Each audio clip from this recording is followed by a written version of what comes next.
Morning, everyone. I'd like to start this budget session off today so that we're somewhat on time, 2 minutes late, I see. And I think we're talking to our waste management people this morning, right? Good morning, Paul.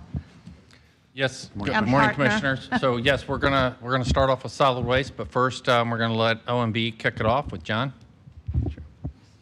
So if I may, Commissioners, this is John Wagner, our newest budget analyst, and he's going to be presenting solid waste.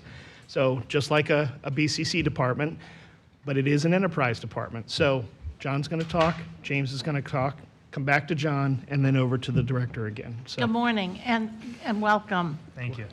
Commissioner Peters is on her way, running a little late because of traffic, but she'll be here shortly. And Commissioner Eggers is he joining us, Barry, Barry? Is Commissioner Eggers I'm sorry. Is Commissioner Eggers joining us? He is joining us by link.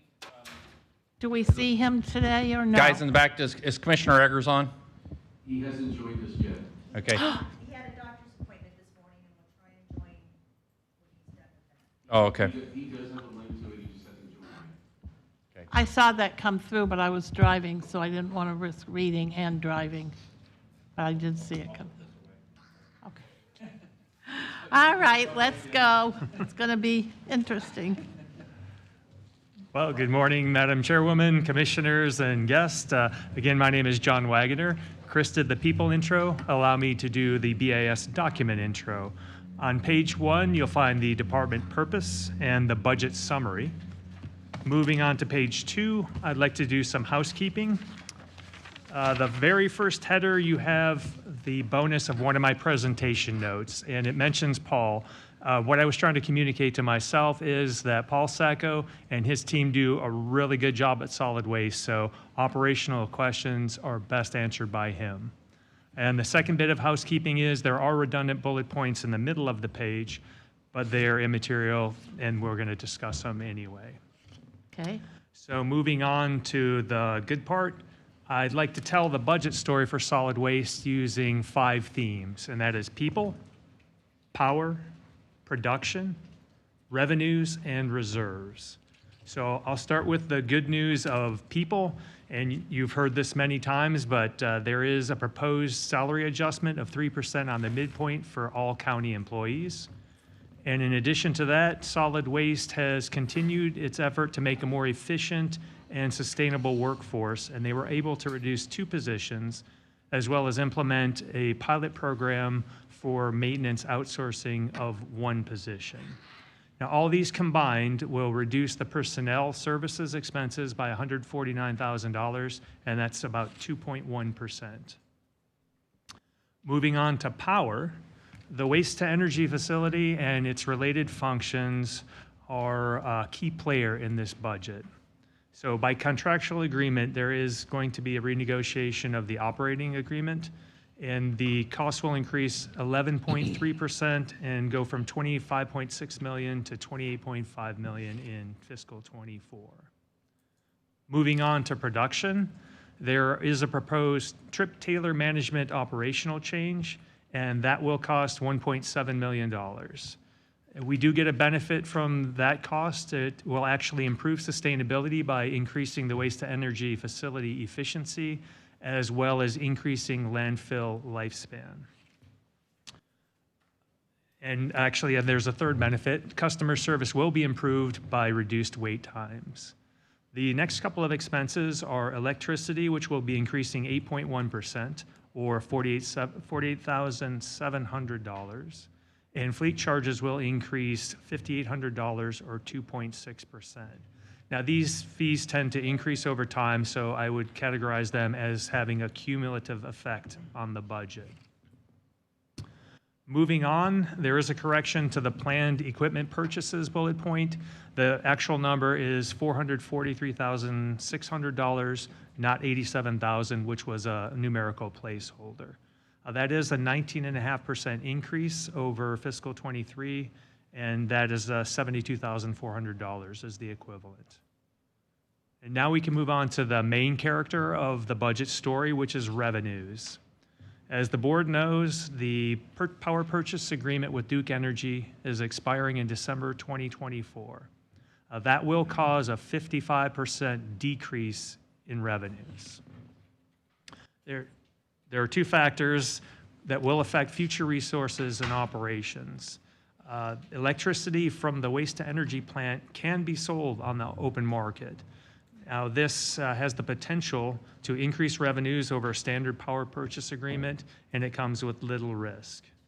There's also, again, I mentioned the proposed, or I should say the contractual renegotiation of the operating contract for the waste-to-energy plant, and that means that it's actually independent of the power purchase agreement, but expenses will increase as revenues are projected to decrease.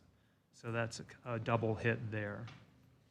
The bright spot is tipping fees will increase $2.8 million, and that is due to the second of 3 6.8% increases that were approved by the board last summer. Again, it will generate $2.8 million. So the final theme of this budget story is reserves. Now, reserves are a complex mechanism, and we use them for more than just covering operating expenses. We also use them to meet obligations such as landfill post-closure care, renewal and replacement of equipment, and contractual reserves for the waste-to-energy plant. They also serve the purpose of meeting strategic goals, and stabilizing tipping fees is one of those goals. The final note on reserve, solid waste has a planned drawdown of reserves through fiscal 29 and beyond. Now, those are the main players in the budget story. I would like to turn it over to Paul Sacco to discuss the Leoman Solid Waste Collection Municipal Services Benefit Unit, and that's on the top of page 3 of your document. So, good morning, Commissioners. Paul Sacco, Director of Solid Waste, and then assisting me today is Cassie Hartman. She's our Budget and Finance Manager at the department. So wanted to take some time and talk about the Leoman community. So as some of the more tenured members can recall, the Leoman rate has been held stable for several years now at $16 per month, going back to actually 2016. So Leoman, just so we know, Leoman is our only franchise. So we have a franchise agreement for the Leoman community. Thank you, Barry. So that's for solid waste collection. They offer recycling. They do bulky waste and also yard waste collection. So this is a non-ad valorem assessment that's on the tax bills. And again, $16 a month is the current rate, and then that's $198 per year. We're holding that rate steady because when this fund was initially put in place, we had a significant reserve. Those reserves were typically used for new residential members that would come into the fund, and also when those members would come in, you know, it was increased cost associated with that collection, but there was also the distribution of collection bins and things like that that those reserves would also have to meet. We also use those reserves to maintain a 60-day balance for the collection services for that contract that is in place. And again, those reserves were being drawn down over time, methodically, and while there was an anticipated increase in 2024, it got accelerated, and the use of reserves were accelerated due to almost 700 new units coming in to the area. We were anticipating in our budget somewhere around 200. We left, you know, monies in the budget for that. Also, there was, due to inflation, a very high CPI increase that is also putting pressure on the fund. So those two things alone have really accelerated the reserves, and the reserve amount actually will be depleted in 2024. We weren't planning again for that size of an increase, but what we need, when we hired Reftelis, a third-party rate study consultant, to look at this when we realized these factors were coming into play. They went through their rate study, and they came up with the option there to actually increase in 2024 $4 per month. for 2024, and then smaller increases in 25 and 26, which would mean that would be coterminous with the existing agreement that would expire in 2026. So you're seeing a very substantial increase in 2024 when you're looking at a percentage. Dollar-wise, you're looking at $4 a month, and then the smaller increases in 25 and 26. If you're not, I guess if that's like ripping the Band-Aid off, we have a alternative option that was placed in front of you where we can actually transfer some monies from solid waste reserves and kind of increase those fees a little more steady over the 3 years, and then pay back that solid waste fee over the course of probably 6 or 7 years. So that would make it it could make it a little bit more bearable for those, but it comes at a little bit more expense in year 3, where you're looking at a $22 per month fee as opposed to a $21.80 fee. So it's kind of the time value of money associated with that, but we would be using solid waste reserves to kind of help, initially put the funds in there to kind of flatten out and fund that gap that is there with the accelerated use of reserves up to this point. So, Paul, could you stop right there for a moment and Yes, ma'am. let's see if anyone has questions or has a thought about your proposal here that we can talk about now instead of at the end when we are trying to absorb the whole thing. Charlie? Thank you, Madam Chair. If it doesn't impact our reserves, I mean, in any kind of way, I prefer option 2 of phasing it in, even with the 20-cent difference at 2026, as opposed to it cuts the increase in half for the first year, which I know it's only a few dollars, but I think that it does level off, which is what we've tried to do with our other utility rates. I did have a question. How does the multifamily or commercial sites, are they completely separate with contracts with Coastal, or is it part of the same deal? So Coastal, the current the contractor that we have in place, the contract is only for single-family Single-family. units, and that's defined as anything less than 5 units. So it would be 4 units or less would be included in this contract. The balance of multifamily or commercial would be considered open competition, like it is in the balance of the unincorporated areas. And how are we doing as far as customer complaints? They're way down. I mean, initially when the transition happened, I think I explained to you, a couple months back, County Sanitation was the original provider there for several years. They did a phenomenal job. They were part of the community. They knew everybody in the community, but they were small. They were a very small business. And when they had this opportunity to sell their business, and I don't mean this in a mean way or anything negative against the company, but they did such a good job, but they did it on a small business platform. When Coastal came in, there was not much of a transition offered by the new company. The drivers were offered the opportunity to transfer. They did not. All that was legacy knowledge. Nothing was written on paper. The accounts weren't written on paper. Collections weren't written on paper. Routes weren't identified. Coastal had to come in and learn all that on their own. They What a brought in nightmare. technology. They brought in GIS systems for their trucks. And the largest amount of complaints that came from that transition really was a small group that was left off a corner of a GIS map when it was placed in, and they weren't incorporated on a route.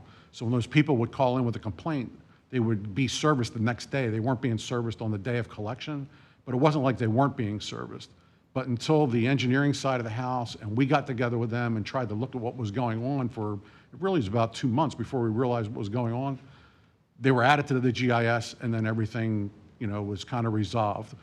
The other complaints we would have are normal for a size of, we have 7,800, customers in that area right now. I don't think we receive maybe 3 or 4 a week, with that. I would put that up against any municipality out there that has, a sizable collection for an area like we do in the Lowman area.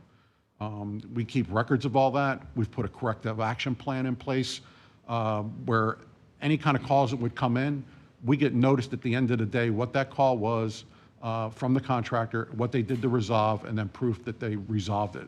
And that's either done in the form of a written report, a photograph, a dashboard cam that shows that they went out and resolved what was going on. So solid waste is a very high, confidence level that Coastal is going to continue to perform as they have. I apologize for the transition time and whatnot. I wish I could say we could have done something different, but I think Coastal did the best they could coming into what they had inherited with that acquisition. I wish there was a little bit more transition that could have happened with that, but that isn't what happened. So I think we just had to react to what that was. No, and from the constituents I've talked to, they were always very complimentary, and I believe the name was Anna. Is that, they're Anna very Jeffers is part of our operations team, and she's on it. I mean, she monitors that contract and really They does. have every confidence in her to broker world peace as far as how she handled the complaints. So I appreciate that. And I talked with Jewel about how we handle when we have a contract, especially like this, is very unique in Pinellas. It's our only one. How do we handle when the vendor sells, and how that transition period is, and what kind of notification do we get? What kind of ability do you all have to, evaluate their readiness? And then we would have maybe known about how old school Jim and his team were doing it on just basic knowledge and memory, and not in paper computers. So, but no, the complaints have definitely gone down. And again, I wanted to compliment Anna for all her good work. I appreciate that. We'll make sure we pass that along. A lesson learned for next time, huh? And I think going forward, the technology is now in place where that would be transferred. The accounts are in place. My understanding was that County Sanitation was, the owner was going to be part of that transition, and I think he was for a week or so, but then I don't know what happened. I don't know if he walked away or, I don't know. I don't know what happened there. Commissioner Flowers? Thank you, Madam Chair. I also had a chance to speak with a few people regarding the issue that was brought to us in a commission meeting. But also what I got was, on the coastal side, was that there were also items being placed out that were not eligible to be picked up. So what's the process for them to have other items picked up on the curb, or are those items the ones that they should just take to the incinerator themselves, such as furniture, couches, things like that? Right. So the contract has limitations on what Coastal can pick up.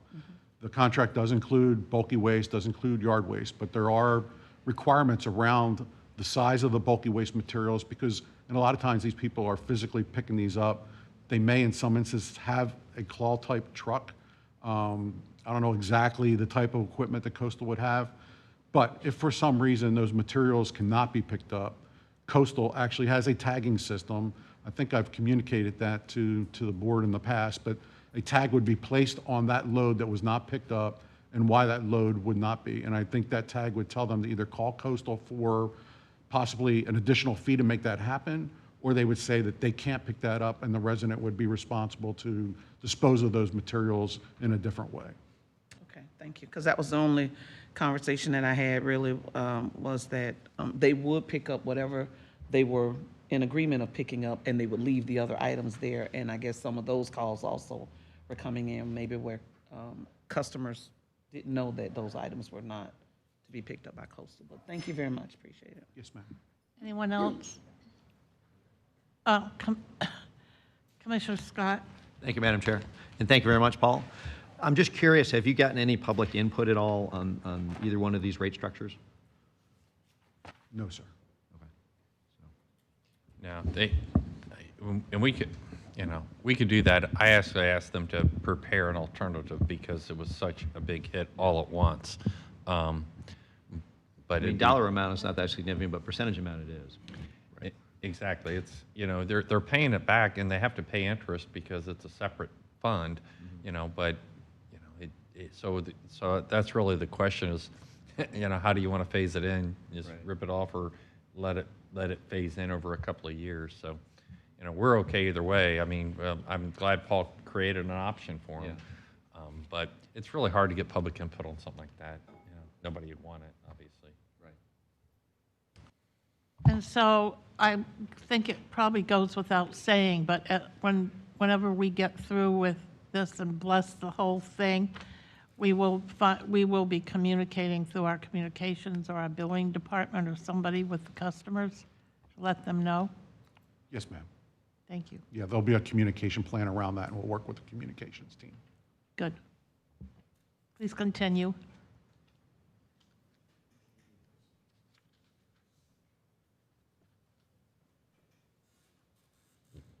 I think that concludes this piece, but I guess at this point, I would like, if the commissioners have a preference regarding the options, that way we can prepare the budget accordingly. You know, you're not voting on it, but I'd like to prepare it in a specific way. Which option do you prefer, Commissioner Latvala? Option 2, if that's the will of the board. Thank you. Commissioner Justice?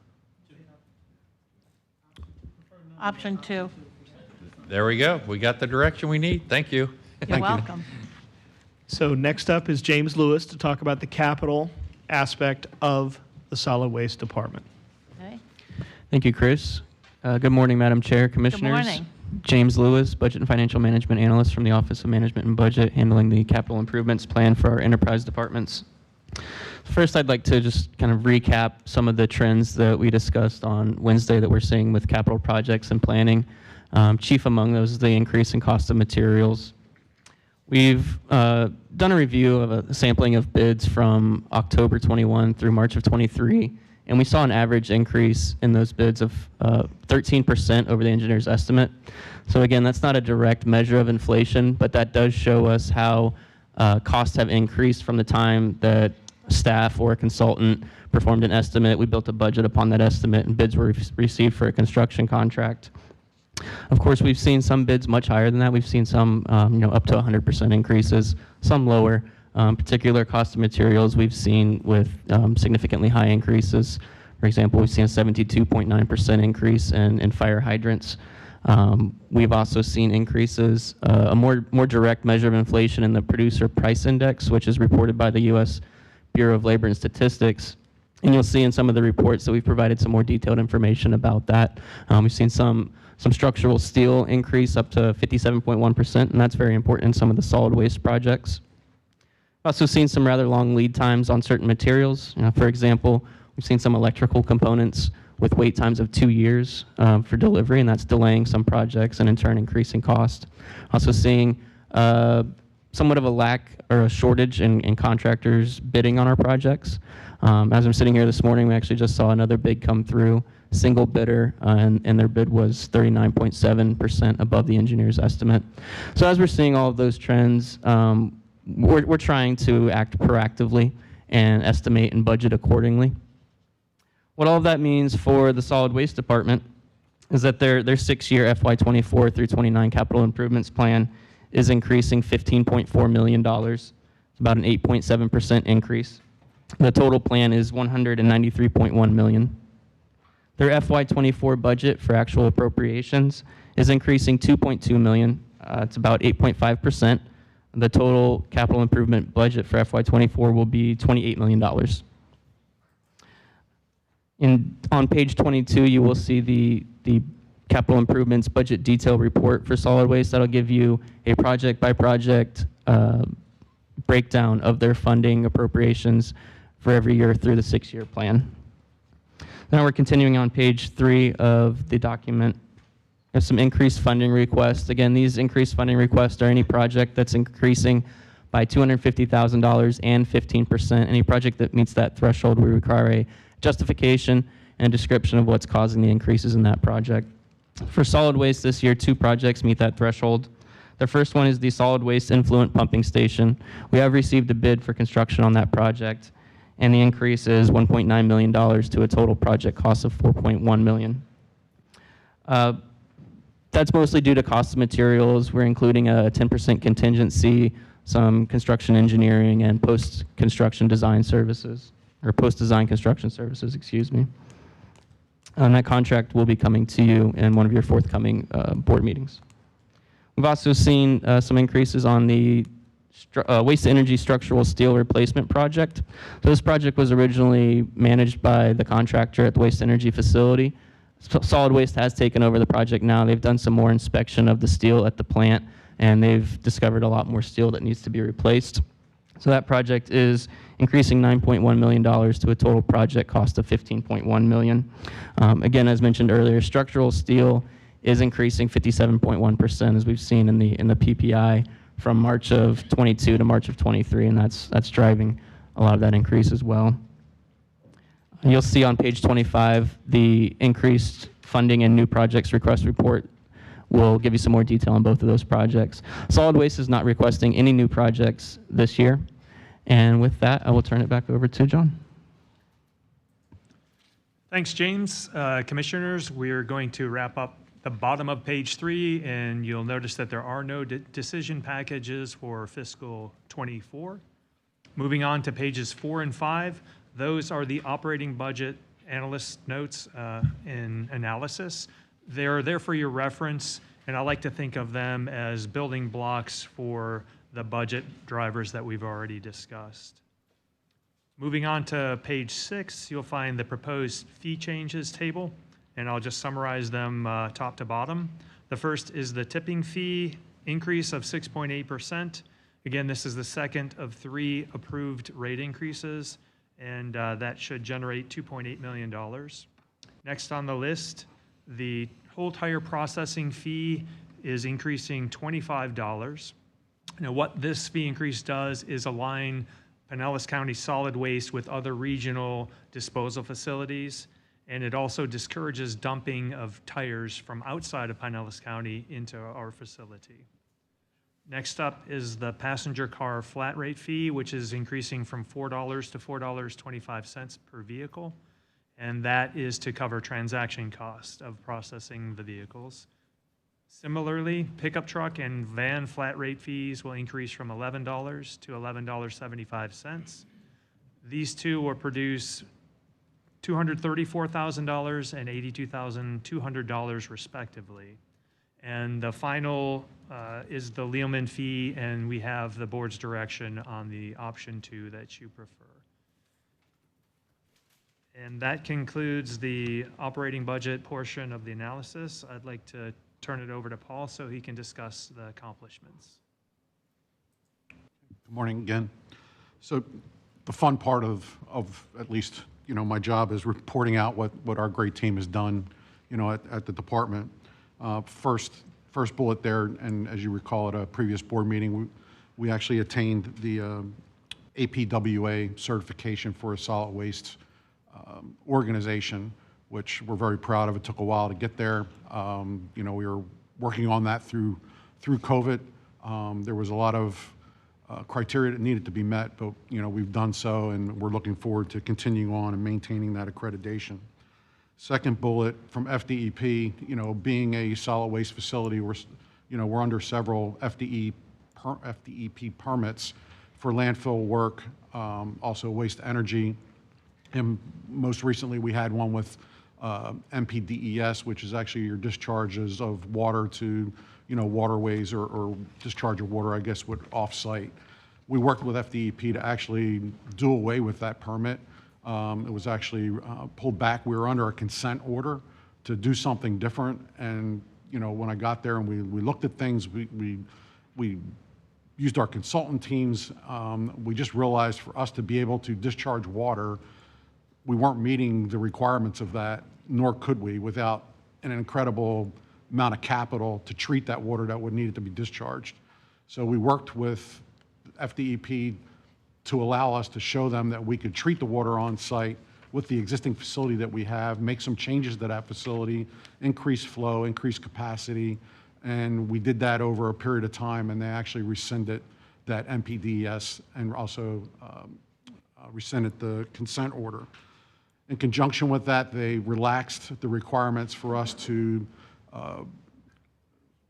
report out if we were not able to have a gradient, inward or outward gradient for our slurry wall underneath, which all wraps together with maintaining our water on site. All in all, too technical maybe, but it is good news for us in how we operate, as long as we can maintain our water on site, treat the water, and then use that water as makeup at our waste energy facility, and we treat it through evaporation, and that's how we treat the leachate and the storm water that's on the site. We've been doing that very well. And as long as we continue to do that, things will be working well from a permanent standpoint. Next bullet, we actually in FY22 found a way to increase a little bit of revenue. The energy that's being sold on the market is considered to be a renewable energy. So we're actually able to take credit for each megawatt that's generated. And we put that out on the open market like you would do with mitigation credits for other areas with trees or environmental credits. We do that with energy credits. And we're able to sell them back to 2019. So we've sold all those. We sold all of 2020, 2021, 2022, and working on the credits for 2023. Those credits have different values depending on what the rates are. We work with a broker. We have people that would come in and put bids on those credits, and we usually, do that in a competitive fashion.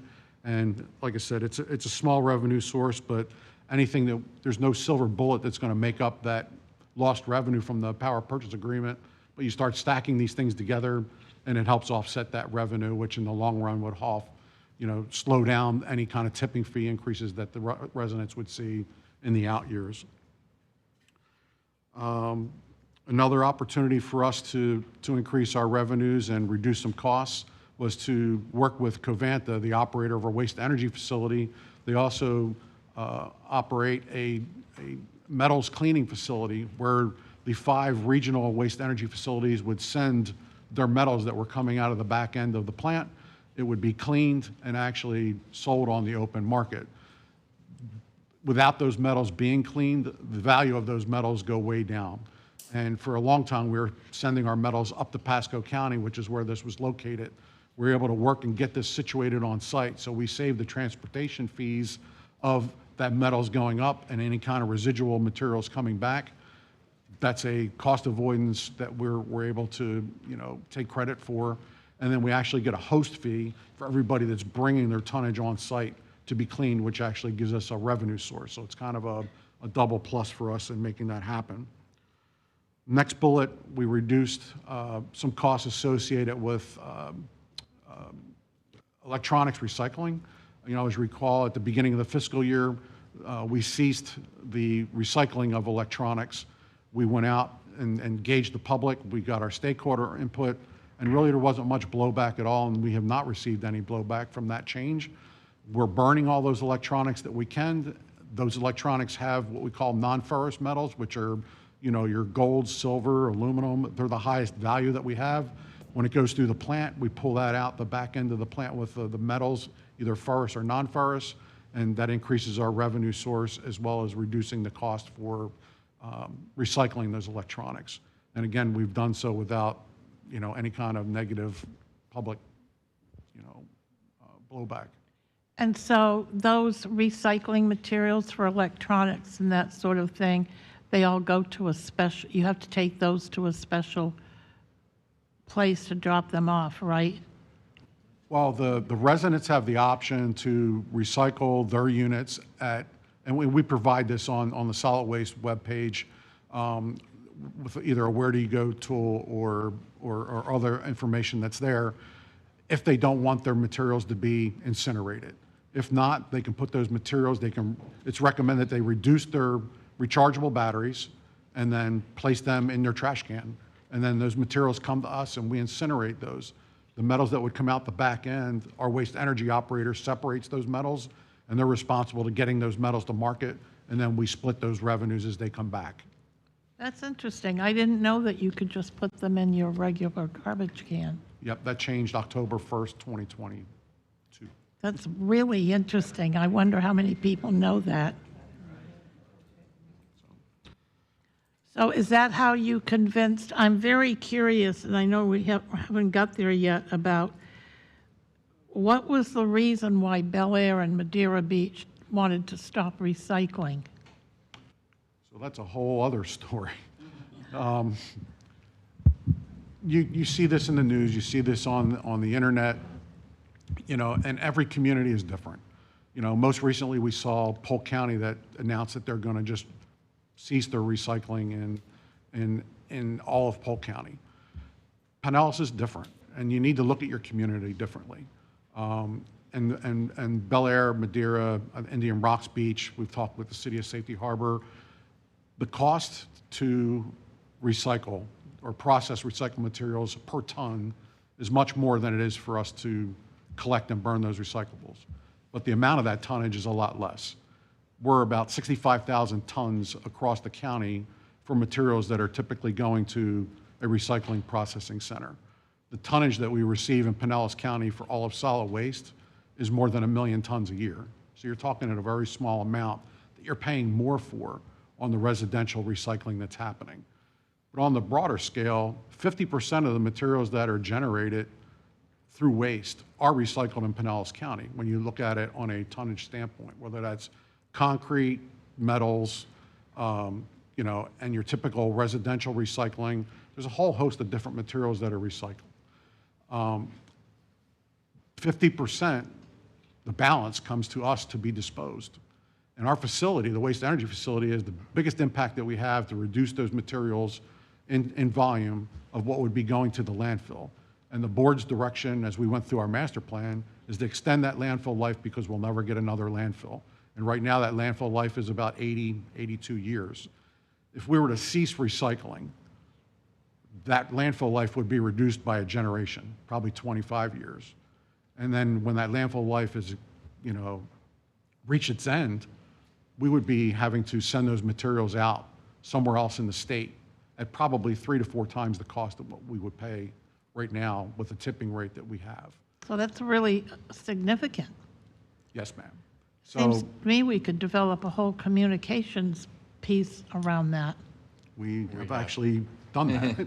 That's the recycling group that you guys formed and that they've been working with the municipalities and coming up with a regional strategy for recycling. And that's really the issue why little, you know, small communities they're looking at it at their community.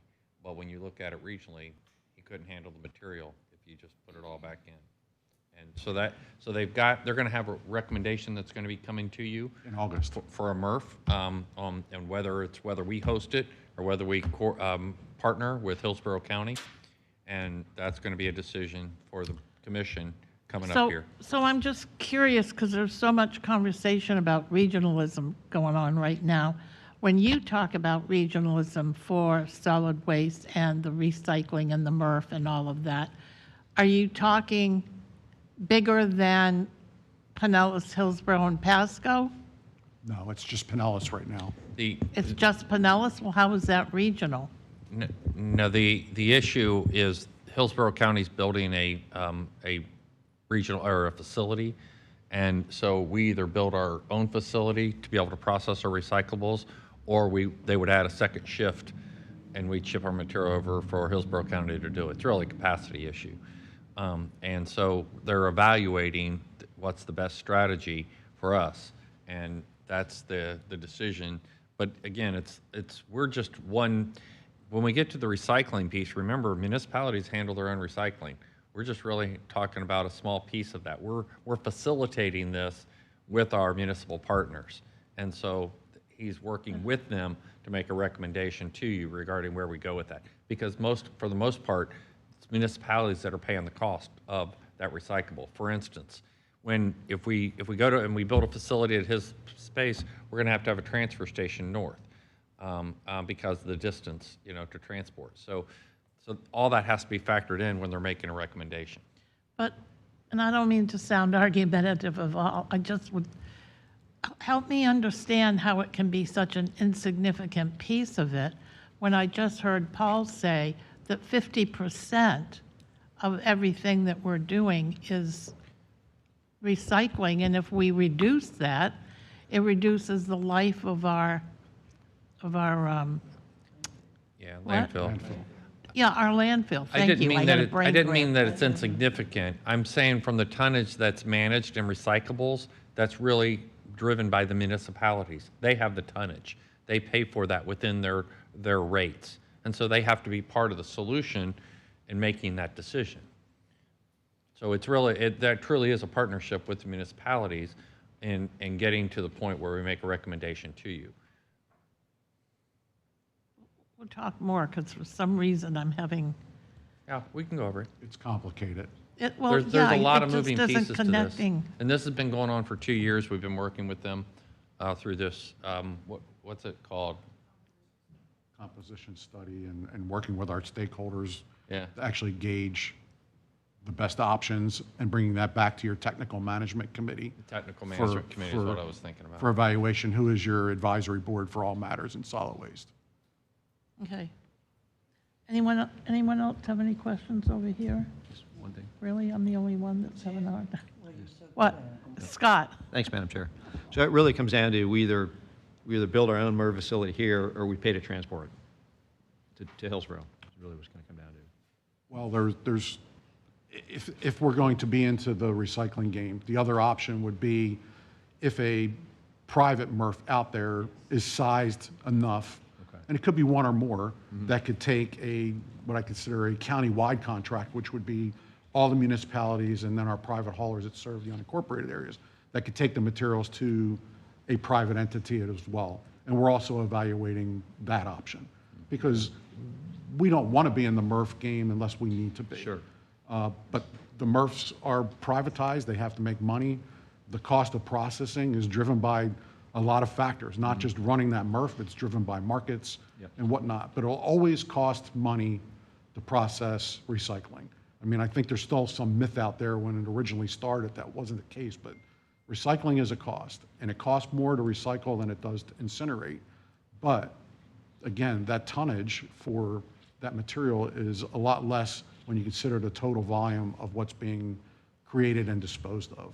And our job that we're looking at here is to make that cost as low and as reasonable as possible, and also continuing with a level of service that's commensurate with what the municipalities would partake to sign up and be part of a partnership to, provide enough flow control as to whether we contract with a private side or we build one on our own. We need that economy of scale to make this work. Otherwise, it's going to be like it is now, and they're just going to be on their own, doing their own process. And that's what occurs right now. So St. Petersburg has a very different approach, different contractors for recyclables than Clearwater.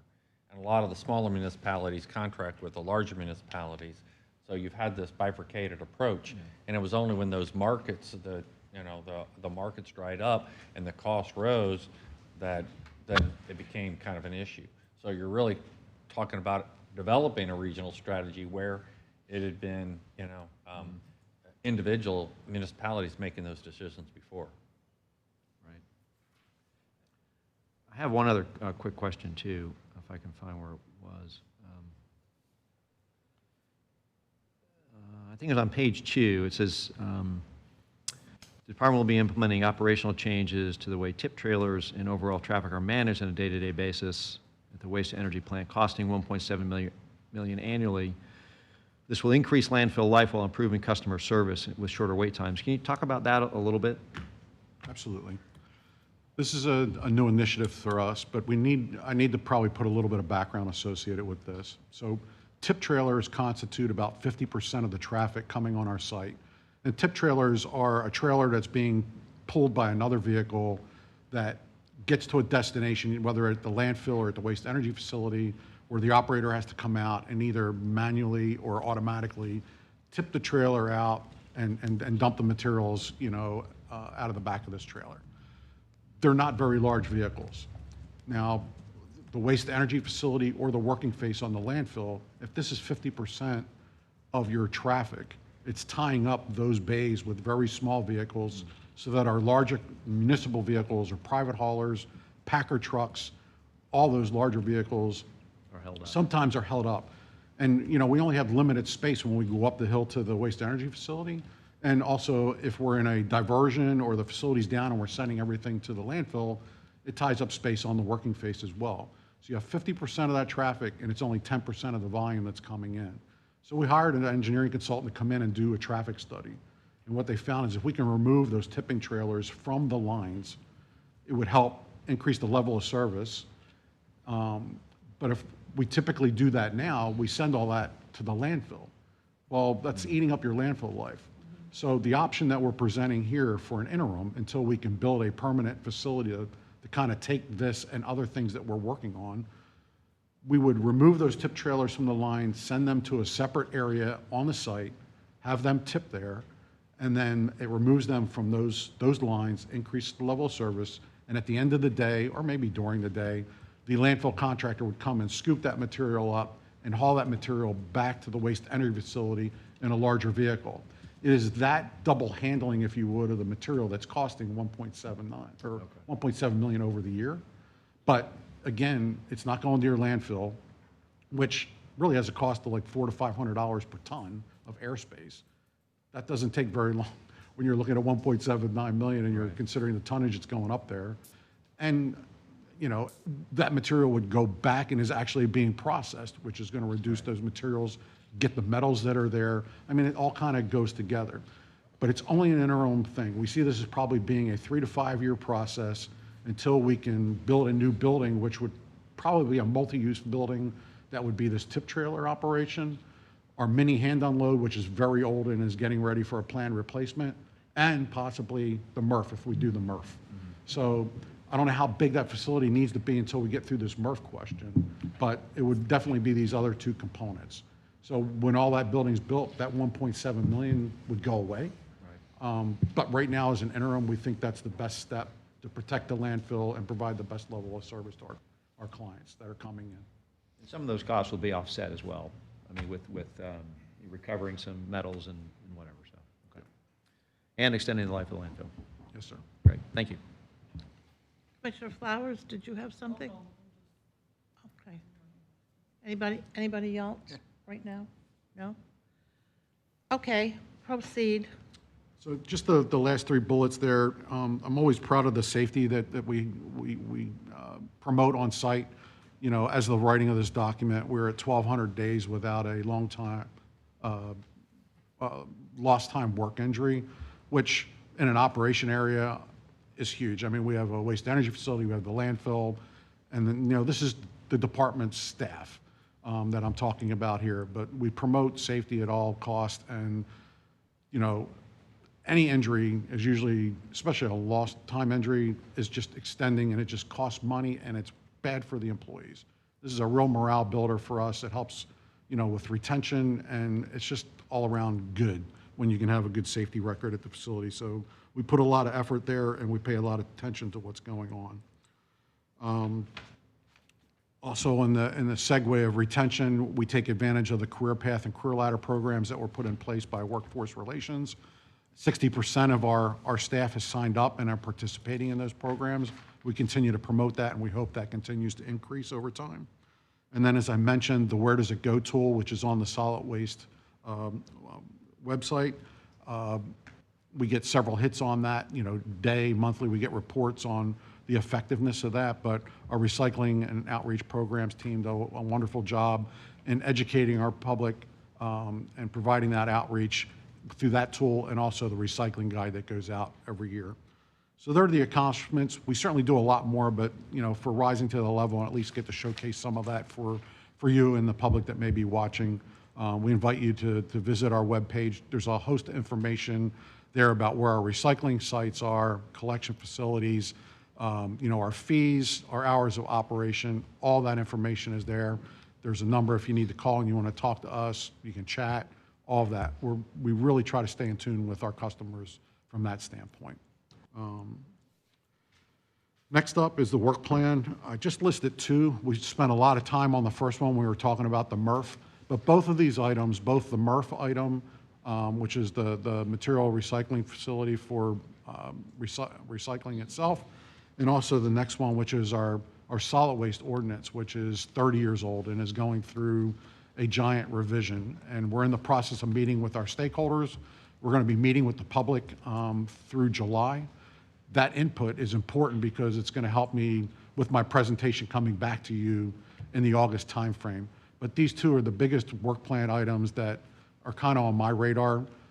The balance of our work plan items, and there's a bunch, really stem from our solid waste master plan, which our team continues to work, and whether that's in the capitalization of new projects, you know, organization, administration, and new programs or existing programs, anything we can do that focuses on the reduction of materials that are going to that landfill and zero waste to landfill by 2050 is our mission. And everything that we do, we go back and test that to see if that makes sense. So that's how we operate at Solid Waste, and that's what we put first and foremost. So I have a question, Paul, and I thought I saw it in here, but now I can't find it. The acronym MRF. Oh, what is that? You said it, but Materials Recycling Facility. Materials? Materials Recycling Facility, MRF, MRF. That's the. Oh, there's no E in there? No. Oh, I was putting an E in there. No wonder I couldn't figure it out. Oh, thank you, Commissioner. Got it. Thank you. Thank you very much. Yes, ma'am. And then the last, I guess, area that I've been asked to discuss is performance measures. So we have our business waste assessment, return to compliance rate. So we have a business waste assessment team, which is a unfunded mandate by the state through FDEP, where we go out and perform inspections of our businesses and help them with their waste, hazardous waste. And we're there to inspect and educate. We're not the enforcement. If we ever need enforcement, we go back to FDEP. But our job and the mandate that we have is we have to visit every one of our businesses at least once every 5 years. So this performance measure is if we go to a business and we find them to be, we'll call them non-compliant in a loose form, we give them the information on how to become compliant. When we go back and visit that business again, this measure is how well did they do? Did they come into compliance? So it takes a long time to build that data up, so we don't have a lot of these to draw from, but we are seeing that increase. Now, COVID, we didn't do many inspections at all because we couldn't get into these businesses. And we had staffing that left, and we didn't recruit or fill those positions until we got through COVID and we got back on our horse to make that happen. We're now fully staffed. We're back out there doing inspections. So we're more into a monitoring probably for the next year or so, but we're reporting out the actuals that we're seeing. We hopefully will get this number back to the 50%, which is our benchmark for this performance measure. Next up, it's the contamination rate for countywide recycling. We're actually, in 2022 was the first year that we implemented a composition study where we actually look at the recycled materials that are coming in, what types of materials they are, what the contamination rate would be. And contamination rate is everything when you're looking at recycling and going to these private processors. If the contamination rate is too high, they're going to reject these loads. And usually that number is the threshold of maybe 25% or so. So as a county, countywide, we do very well. The municipalities, most of them participated in this study. They got that information back per their municipality. Some do much better than others. Some are a little bit less. But we're learning together and we're trying to standardize those materials for processing, which help reduce contamination because it makes it better when you're out there trying to educate the public and kind of get a bigger bang for the buck as far as what types of materials we're actually looking to recycle. So 18.8% was FY22. We're going to be doing that again in 2024. So we see how we stack up. It's also an indicator to tell how well we're doing with our outreach and education, or maybe areas that we need to continue, or maybe other areas that we need to provide more attention.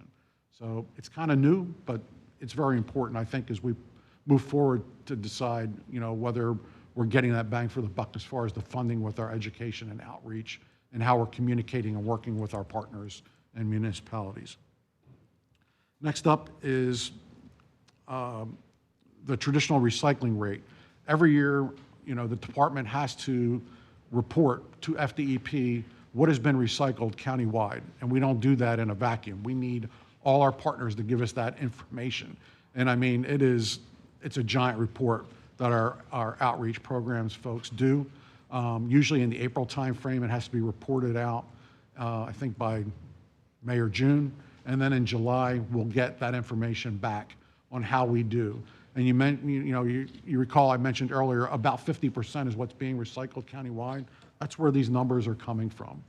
And we'll report those out, and that lets us know, again, how we're doing countywide with recycling. We have waste composition studies that we can look at and decide what areas, again, we may want to look and help with certain programs, maybe some grants or just programs that we're going to look at and put more focus on as we see that data and what's being reported. So that's an annual thing, so you'll see those numbers as we move through. Traditionally, Pinellas County usually ranks in the top 5 through all the counties in the state, so we're very proud of that. So I really have a big interest in the issue of recycling. But when you say that, Paul, I also heard you say that we haven't had a lot of time to collect a lot of data because of the length of time it takes just to go visit everybody. But in the data that you have collected, are you seeing a propensity for people buying in on the importance of it from the different municipalities, considering we have so many in this Absolutely. county? Yeah, people want to recycle. I mean,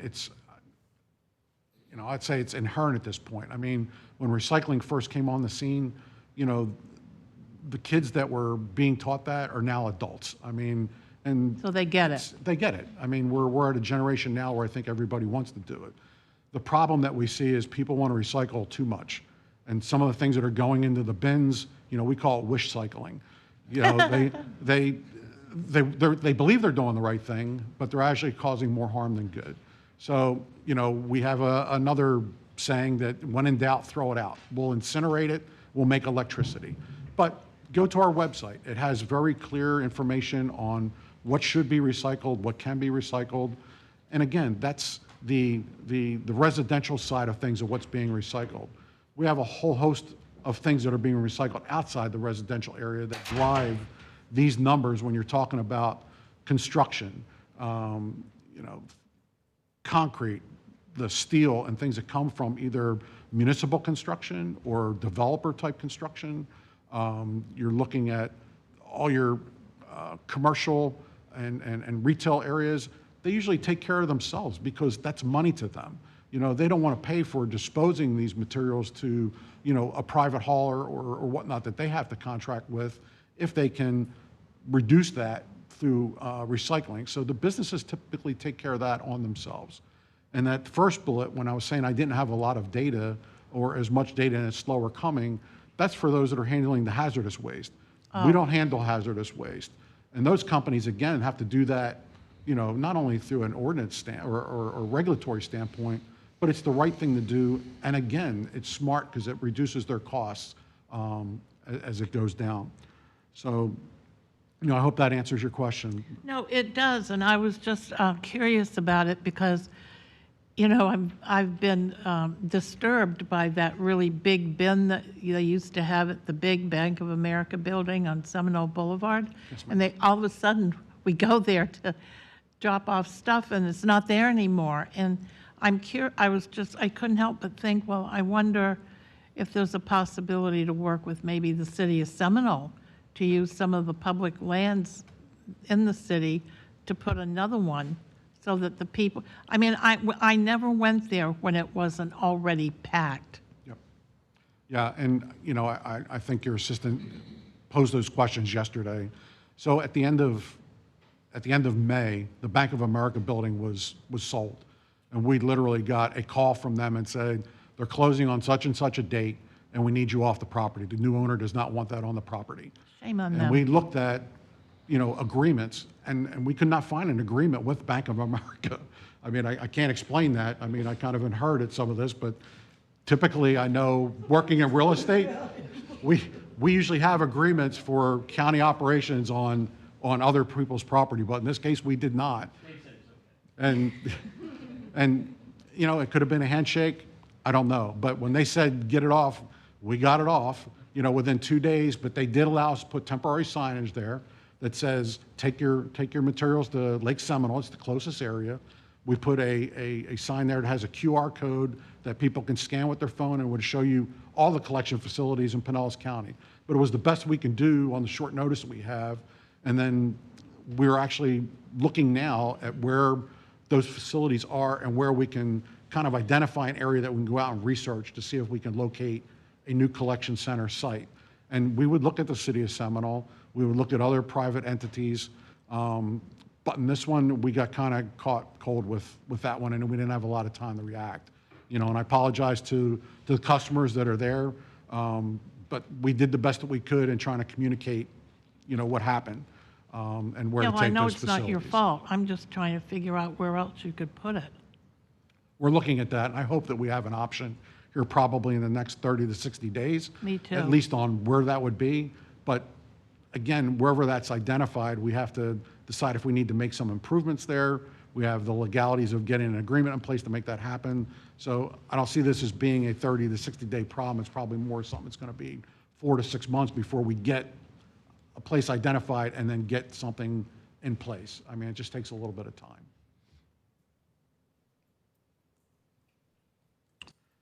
So moving on, waste energy is the next measure. Again, that's the availability.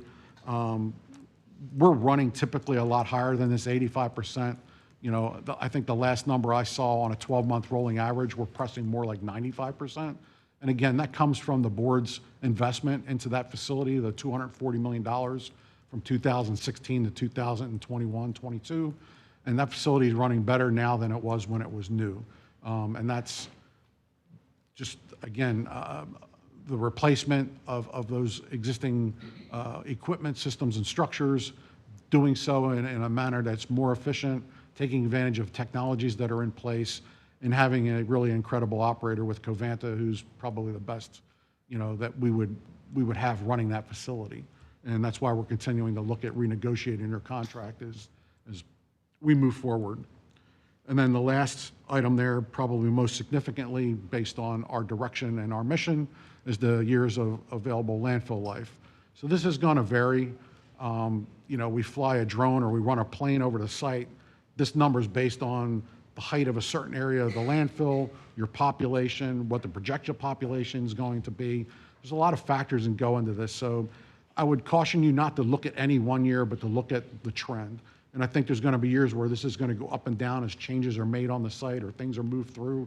But in the long term, this number should continue to grow, you know, when you're getting 8 to 10 years out and we're able to implement some of the things in our strategic plan that are going to actually make a big effect on this number and continue to push that number out. That is the goal. I mean, you're looking at long-term projects that are going to affect this. So I think we're in a good place. We're trying our best to hold steady. But I said this number is going to kind of go up and down based on the survey data that we see and the realities of the materials that are coming in on any one year. So with that, that's pretty much the end of my portion of what I've been asked to present to you today. Madam Chair, question? Yeah, oh, go ahead. What is our kind of our timeline or our drop dead timeline for the decision point of whether we're going to open market or we're going to try and sign with Duke? Well, the power purchase agreement expires at the end of 2024. We're actually moving forward right now to look at brokering our power on the open market, which we can't do until that agreement expires. But there are a lot of things that we have to put into place with connectivity agreements, we call them dump agreements, making sure that our QF quality facility status is in place. And that's going to take about a year to get that done. So we have time, and we're working on that now. If for some reason we don't want to broker our power going forward, or we get into this and we realize it's just not good for us, we can always accept the standard offer from Duke. By law, they have to offer us that as a qualified status. Now, you know, it's not a light switch. You know, they're not going to say, all right, tomorrow we're just going to do that. It would take months to put that in place. But we would, you know, be projecting and forecasting on what we see when we're selling our power on the open market. And right now, it just looks like it's a no-brainer. Okay. So unless something changes, natural gas prices changes or whatnot, that would push us in a different direction, it's just the best opportunity for us right now, and that's the way that we're going to be. All right. So that, I mean, so we've made that decision to go to open market. Okay, that's what I didn't hear. Thank you. Yes, sir. Paul, one quick question. What, regionally speaking, what other counties have waste energy plans? Hillsborough County, Pasco County, the city of Tampa, Pinellas, and then a little further to the south, you have Lee County. Okay. And the only other player in the metals cleaning that I talked about earlier, Covanta has a facility that they own up in Lake County that they bring these materials to. But there are 10 waste energy facilities in the state of Florida, and about 60% of the population of Florida is served by a waste energy facility. Are they all similarly situated in terms of facing this issue with Duke Energy, or? Well, Pasco is, and I believe Pasco's working either with Duke and/or TECO for a different type of agreement. Hillsborough isn't working with Duke. I think they work with TECO. I think we're the only one regionally that, other than Pasco, that's in Duke Energy's operating base. And Commissioner, we also spent several years trying to Negotiate renegotiate with them. a better long-term agreement with Duke, and really tried to do some trade-offs without success.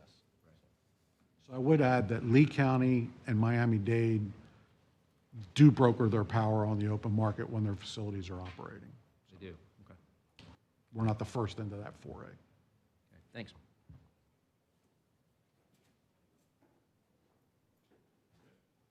Good. Well, thank you for your time and appreciate the support for the Department of Solid Waste, also OMB team in helping us pull this together. Thank you. Thank you. Thank you, Paul. Very good. Next up, we have Parks and Conservation, and so Paul Kazi's on his way up. And change out analyst to Charlie Jenkins. So I don't get to say this often, but Charlie is going to be back for a third year as the analyst of the Parks Department. So Charlie's going to start us off, and then it's going to move over to the department. Director Kazi and Jolanda Jordan are going to be sitting in the seat. And Charlie, whenever you are ready, sir. And I'm going to step away for just a moment. I'll be back. Jim Abernathy's going to sit in the chair, and I'll be back.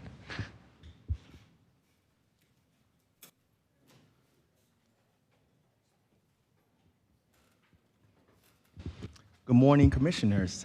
Thank you for allowing me to present Parks' FY24 budget request. At the top of page 1 is the department purpose, followed by the budget summary. Parks' budget includes the general fund and the tree bank fund. Excluding reserves, the FY24 budget reflects an increase of $924,790, or 3.9%. This information can also be found in attachments 2A and 2B budget reports on pages 19 and 26. Next up, we have the budget drivers and topics of discussion. The first budget driver is related to personal services, which is increasing $663,980, or 4.4%. These increases include a 3% salary adjustments on the midpoint for all employees, career ladders, position upgrades, position adjustments, and additional wage changes. The position upgrades are related to the department's transition from being full service, and it's also to correctly account for responsibilities of current staff. The position adjustments are for the lifeguards in the beach and water safety program. They were calculated as part-time in FY23, but recalculated as full-time in FY24. This actually is a major driver of the FTE variance, which is 6.4 FTE over FY23. 5 of those FTEs are for lifeguards. This item is also related to a topic of discussion listed below, and we'll be discussing that momentarily. The additional wage changes are for positions that are underfilled due to the retirement of tenured employees, and it also includes drop payouts for retired employees.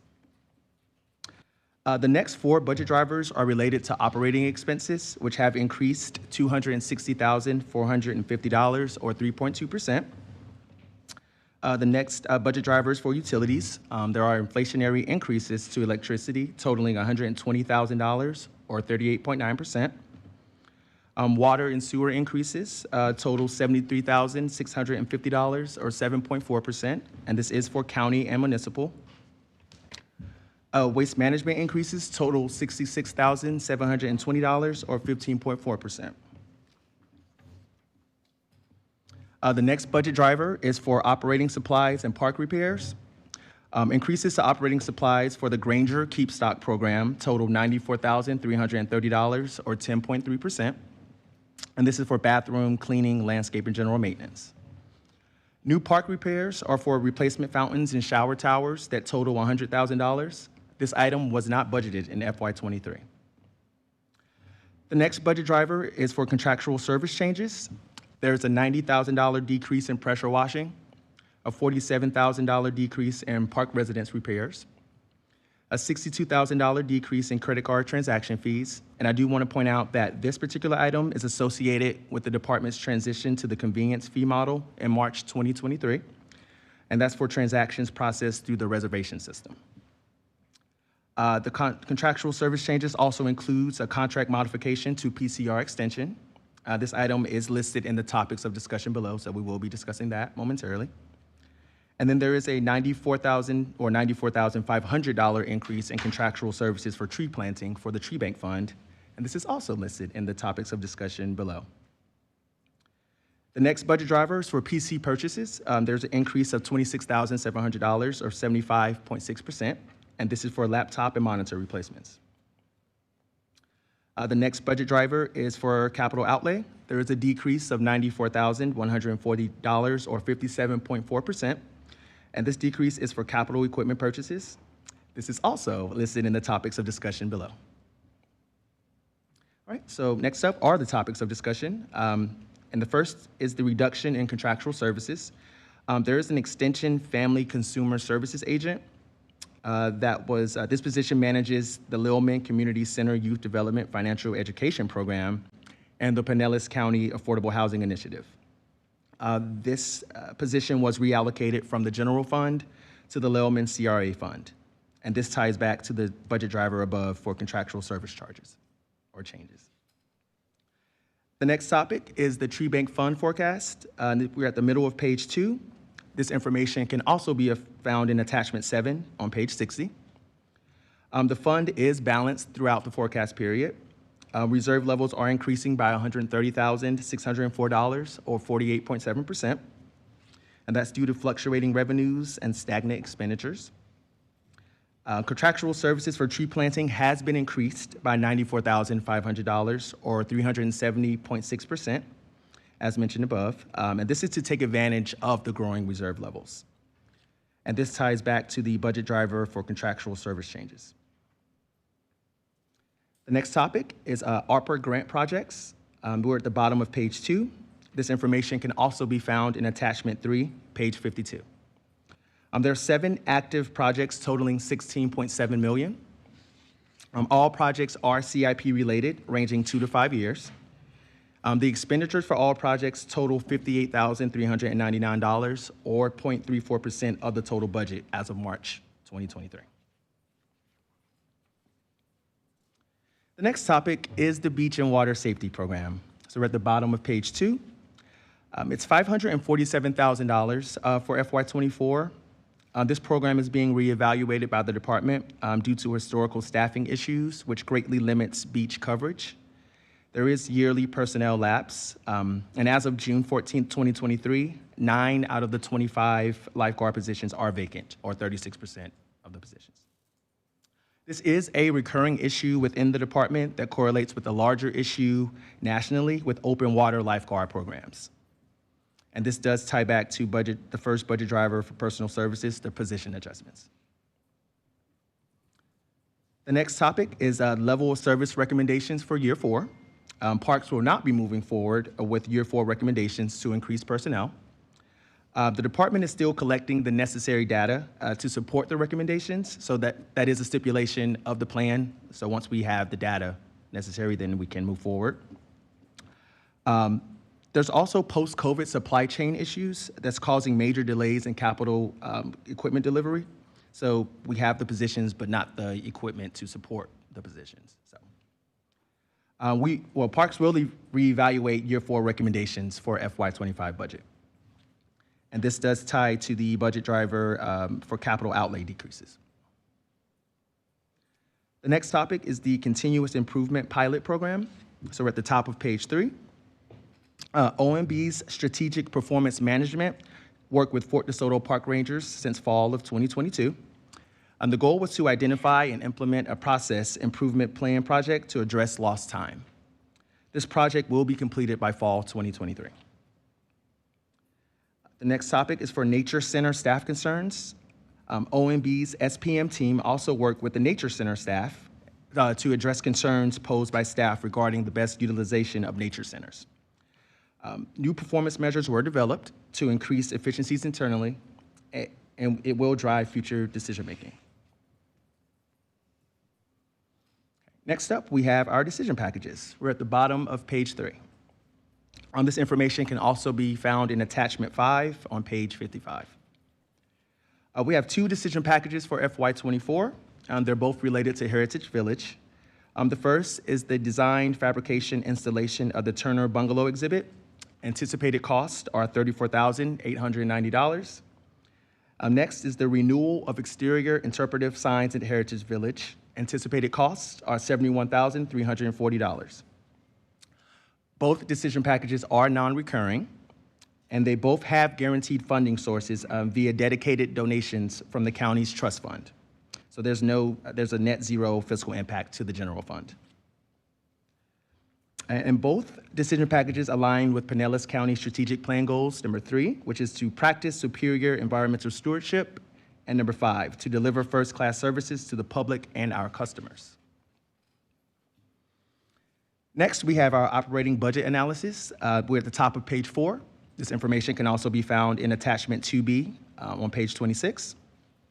We touched on much of this in the topics of discussion, but there are a couple of items I do want to point out.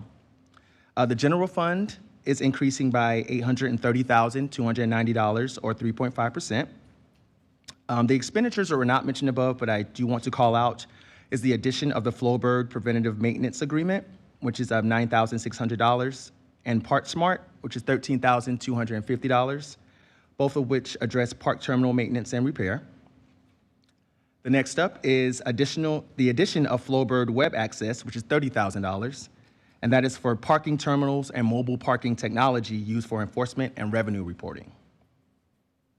These additions will be offset by the reduction in the credit card transaction fees, which were mentioned above.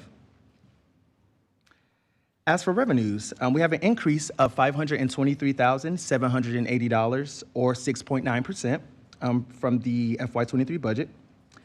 These increases are primarily driven by the increase in campground site rental fees at Fort DeSoto, which are increasing $213,750, or 9.2%. There is an overall decrease in beach access parking, which is about $35,620, or 1.4%.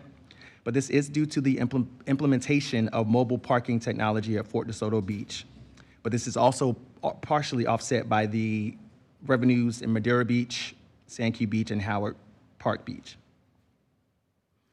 This information can be found in attachment 2A, budget reports, the department roll-up, and that's at the bottom of page 19 and the top of page 20.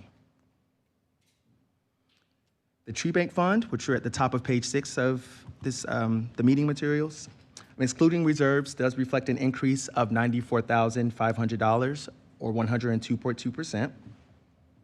The fund does maintain total reserves of $1,013,270, an increase of $494,660, or 95.4%.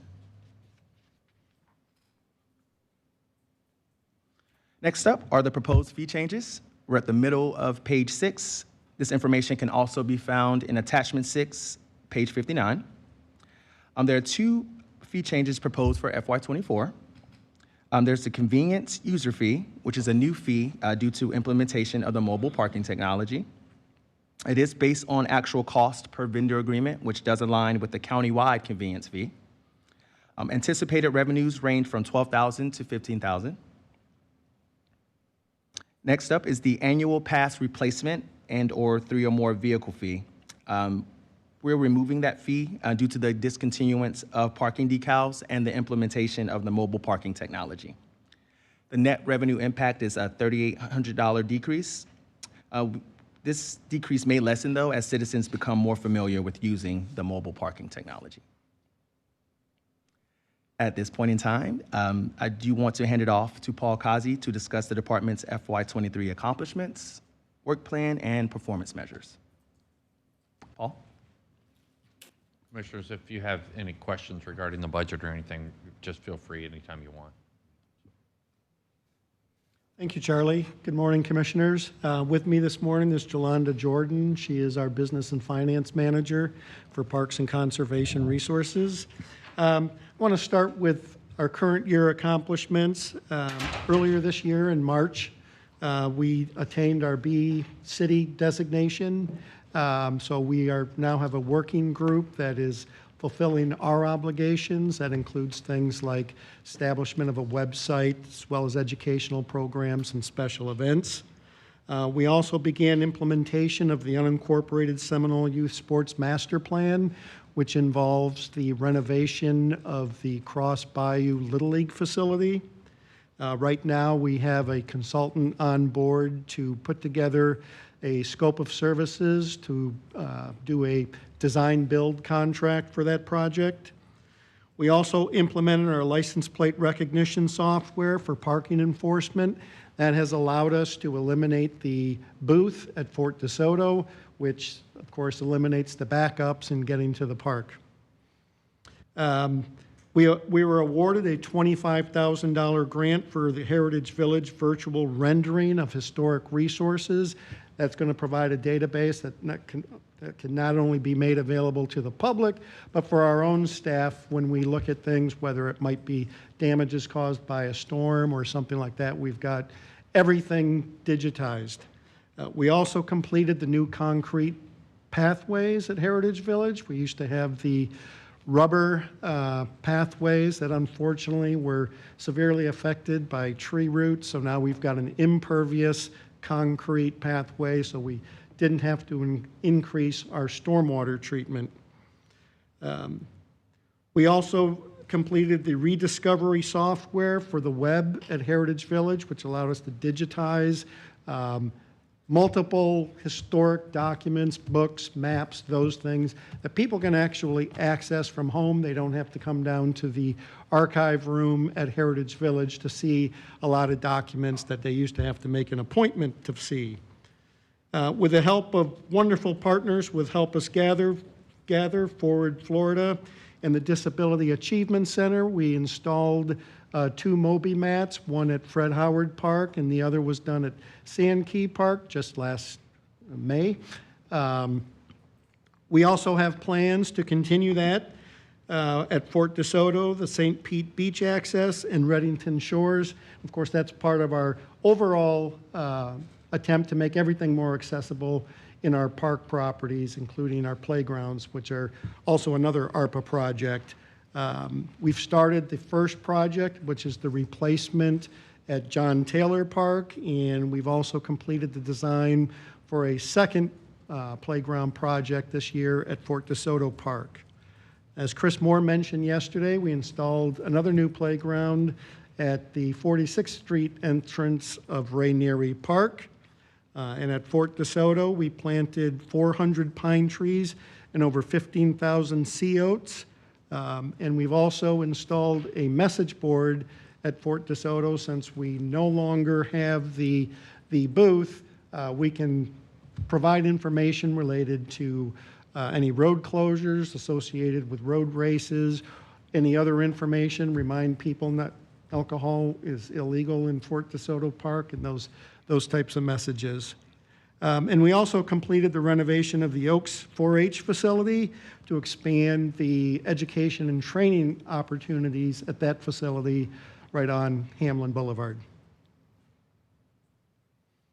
As far as our work plan, just some highlights from that. We're continue to assist the city of Dunedin with the development and management of the Gladys Douglas property. You will soon be getting the declaration of restricted covenants. That will release the last $1.2 million back to the county from the Florida Communities Trust grant. So we've already received a legislative line item, so this will be the last part of that to get our money back. And we will be working with the city of Dunedin to do some invasive exotic removal, some revegetation, approximately 10 acres.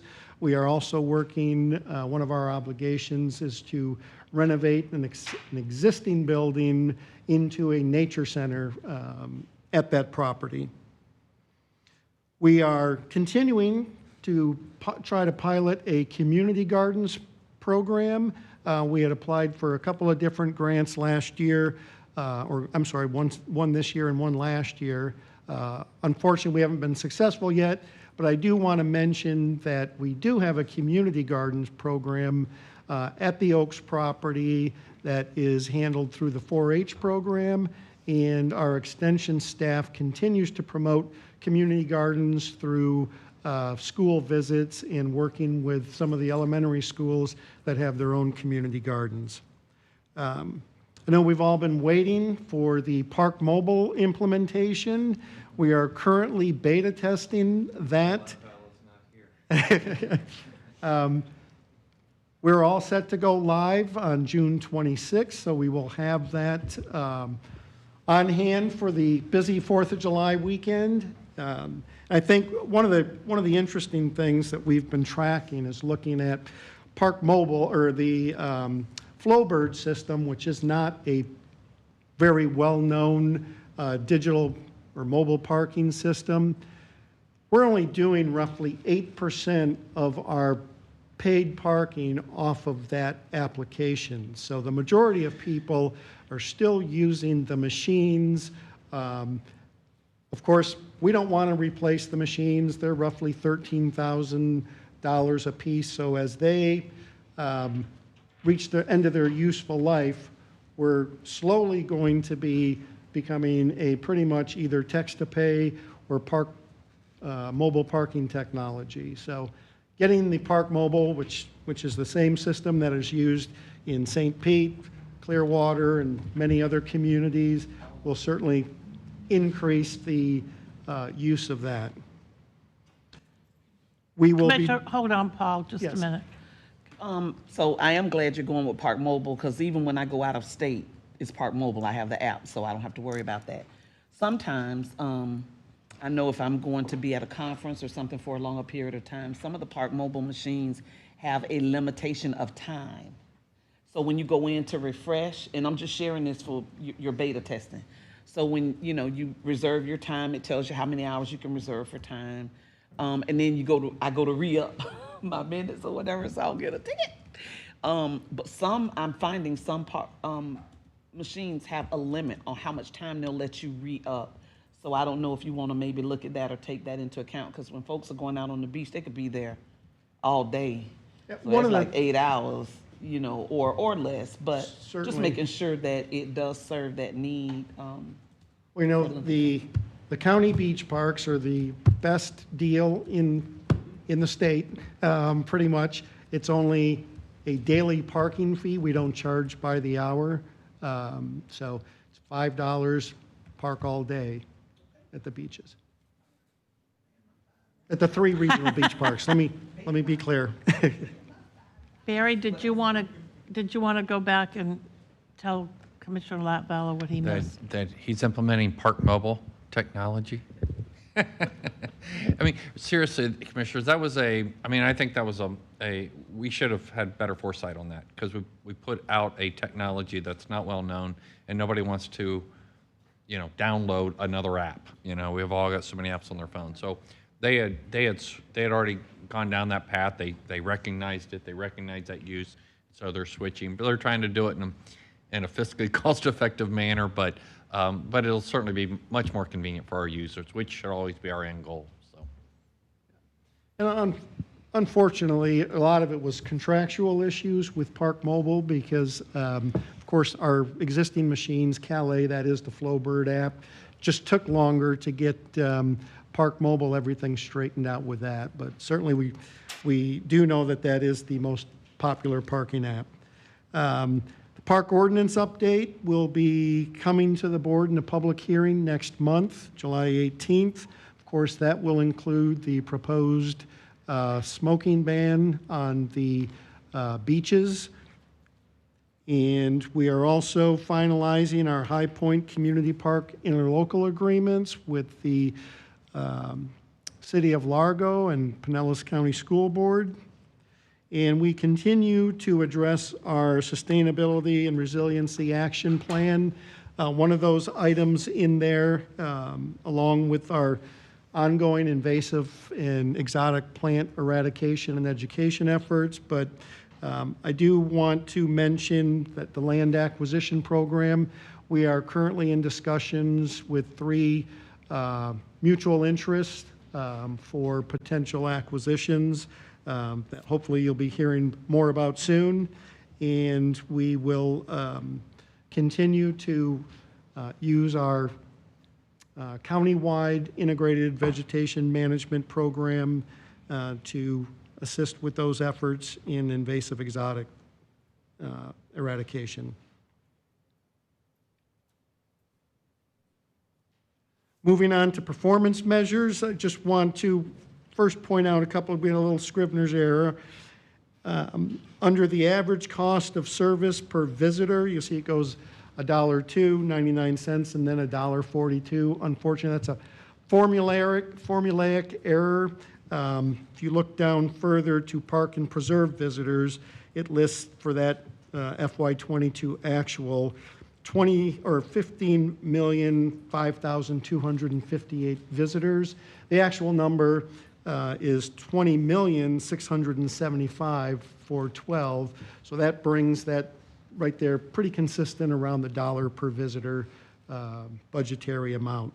We've also included a number of new performance measures on that list, so you will see some areas that don't have monitoring information. That's because we've directed a lot of our performance measures to what are National Recreation and Park Association metrics, as well as the Commission on Parks and Recreation Agency accreditation, so that we can better be able to compare ourselves to other like-situated, like-sized agencies.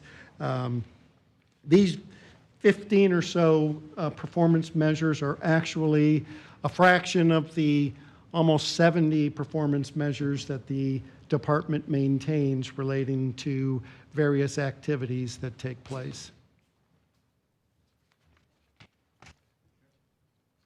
And with that, if you have any questions, I'll be happy to attempt an answer. Anyone? Commissioner Justice? Thank you, Madam Chair. Just a few things. Yeah. Can you talk a little bit more about the lifeguards and, you know, I know it's a national thing, but where we're at and how it's going? Certainly. Appreciate the opportunity. As you mentioned, this is really a national issue. For whatever it is, it really became something very obvious right about the time COVID hit. What we're seeing is there do not seem to be enough qualified or interested people willing to be a lifeguard. You know, we have been pretty diligent in trying to be very competitive in our wages that we offer lifeguards, but we deal with some other issues as well that affect our ability to put on a seasonal lifeguard program, which traditionally had been from roughly St. Patrick's Day to we end our season on Labor Day. The problem is we have to hire folks 18 or over because of insurance reasons. That affects us a little bit. Most of the folks we hire, of course, are going to be college students. They're not out of school in March, so we've pushed everything back another month to April, trying to do that. We are able to recruit some folks in the fire or paramedic service that do it as a part-time job, so we can only bring them on for 16, 20, 24 hours, but it does allow us to get some coverage. But they're also, these college kids, they want to leave in late July, early August, because schools start a lot earlier than they used to, and they also want to have their vacations before they have to go back to college. So I think those are some of the driving factors in that, along with just the lack of interest that there's been. So what we want to look at what options are in front of us, and I think we're going to be spending some time. The one thing that we don't like to see is inconsistency in the scheduling of the lifeguards. We try to say we're going to have guards 9 to 5, Saturday through Sunday. We may have to switch our focus to make sure that we have guards on the weekends. Right now, we're budgeted for 25 lifeguard positions, and that's budgeted with the intent that we would have 15 guards at Fort DeSoto Park, 5 guards at Sand Key Park, and 5 guards at Fred Howard Park. Obviously, they're much smaller beaches. We used to guard East Beach at Fort DeSoto. We don't do that now because we don't have enough guards. In fact, we've only got, I think, 7 lifeguards at Fort DeSoto Park right now. We've got more guards at Sand Key Park, and we've got 4 guards at Fred Howard Park. So that's kind of the issue. And of course, a lot of folks trying to get people down to Fort DeSoto and the drive and dealing with that also makes it difficult. But I think we've done pretty much all we can do as far as competitive wages. I think we've been very good there. We're probably up near the higher end trying to attract people. We give extra incentives for folks if they have a paramedic or EMT certification, that type of thing. But it's just been really difficult to bring people out on that. And we're trying to see what other options we have, if anyone's doing anything that is working successfully. But I think when you look at the newspapers, everyone's talking about the lack of lifeguard coverage. And I did want to, I was happy to see for those of us that were on here when we removed all the trees at Fort DeSoto, to see the 400 pine trees and have pine trees, I think, remind people of where the root of Pinellas is. I think that's really good. Compliment you all on the High Point part. Everyone I talked to in the city of Largo, they're so excited about making this happen. I think that's just, 3 levels of government working together. It's really, really good. The mobile mats, I know years ago there was some hesitancy about installing these, but I'm glad to see that we're going full board on those. That's really important for access. And last thing is, in years past, we have picked a day or a weekend, and had a resident. We didn't call it that, but basically we waived park fees at Fort DeSoto or some of these parks. And so I'd love for us to take a look at, see what the slowest weekend of the year is, and have a waiving the fees and advertise it to the residents, so that there's that one weekend or something like that. If there's a weekend, we could take a look at that. I know there's still we still get some communication, and this is long before any of us were on this board, of the implementation of that fee. But if there's a weekend that we could take a look at to make a waive the fees, I think that would be nice for our residents.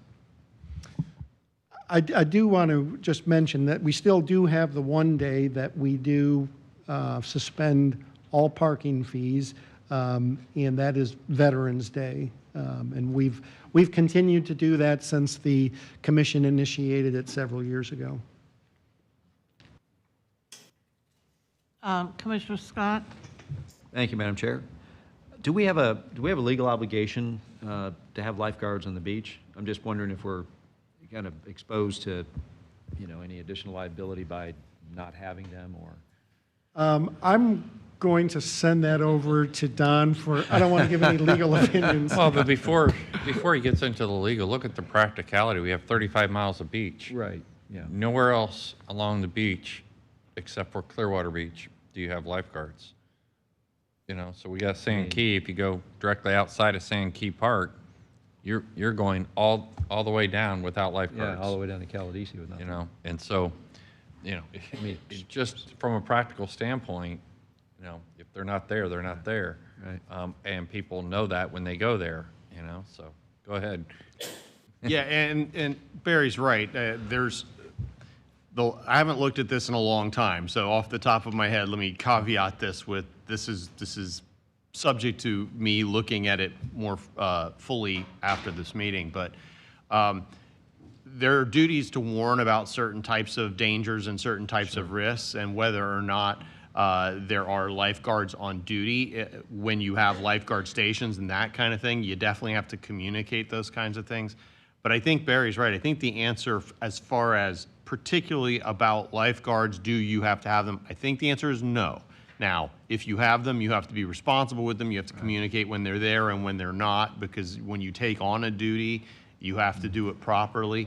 But that said, there's also other practical issues that surround all of this about the liabilities that come on, or even perceived wise. Anybody with a filing fee can sue you, whether they're right or not, and those kinds of issues come along. So, and I mean, there are another set of eyes as far as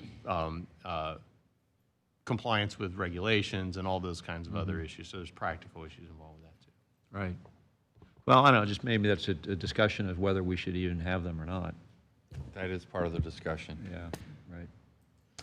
Yeah, and one other question, just, this is the first time I'm going through the budget thing here, so maybe this is a redundant question from previous years, but just looking at the tree bank fund, we've got over $1 million in the tree bank fund. What do we do with that money? Where does it come from? Yes, the revenue for that comes from fees developers pay for removing trees on property or on right-of-way. A portion of the fees that affect right-of-way trees go to Public Works for their program, and we get the other remainder of those fees for property development. The reason why, I just want to mention, is the reason why that reserve is so high right now is there was two particular cases over the last 2 years, one that brought in over $500,000 and a second one that was in the neighborhood of $200,000. So we haven't seen this kind of money in the tree bank reserve for quite some time. And of course, there's more development going on that kind of is associated with that. But we use that money from the department standpoint to really assist with applying for grants for invasive exotic eradication, offsets the cost of one of our environmental specialists who does pretty much spraying of invasive exotics full time, and then tree replanting programs and things like that. Okay. So we're not expecting a tree catastrophe or anything like that, it's just... No, sir. You were plant a lot of trees with $1 million. I mean, Yes. okay. Thank you. Commissioner Peters? So I'm surprised that you're not getting more firefighters or EMTs to lifeguard. And so are you doing like a campaign through Sunstar or through the fire departments? Yeah, we work with the communications department and also working directly with fire departments. We have several folks who are, and I think one of the issues that happens with the firefighters is their schedules, the way that they rotate on and off, makes it difficult to be able to schedule them for specific dates and making sure that they get the number of hours that they need to get in. For instance, if we're bringing someone in at 40 hours, we have to have 40 hours on their timesheet, or if they're working 24 hours. So I don't know what the various schedules are of all the firefighters, but we do have several. We used to have a lot more. A lot of them got promoted up into the higher ranks and just became too busy to be able to do that. And I understand that 2 of my sons were lifeguards with you for quite a few years, and one of them was a firefighter while he was also lifeguarding. So, and he did that, I don't know how many years he did both with you all. But, I do have concerns if you go without at Fort DeSoto, and the way the sand shifts and changes over there. I remember back in the late 80s, early 90s, there was a sandbar that was farther out, and people would cross over, and people actually drowned in the crossing over to that sandbar that was farther out.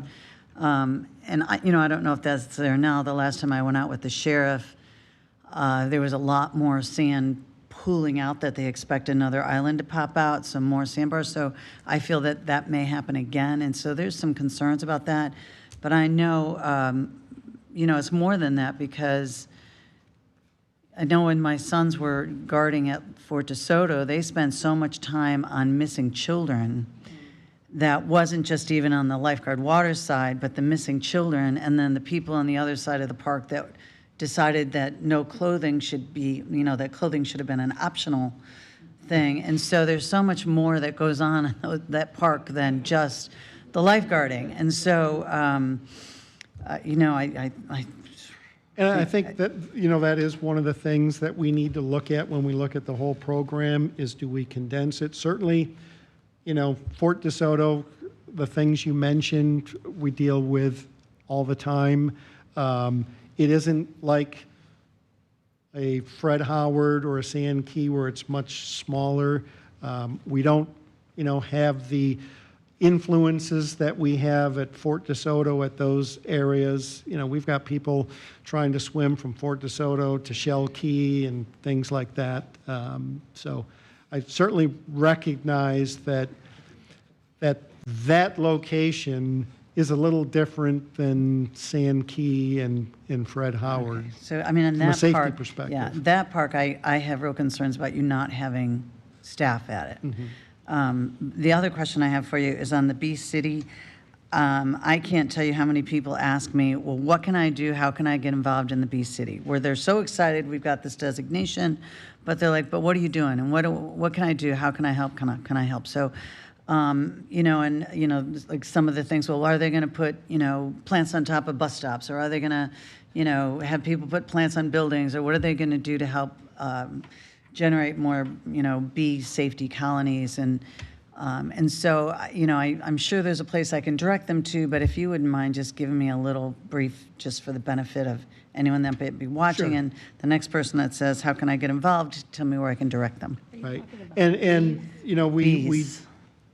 we did just, so we're fairly new as being a Bee City designation. So we have a working group right now that is putting together things like our website, which will have a place where people can go to see how they can get involved.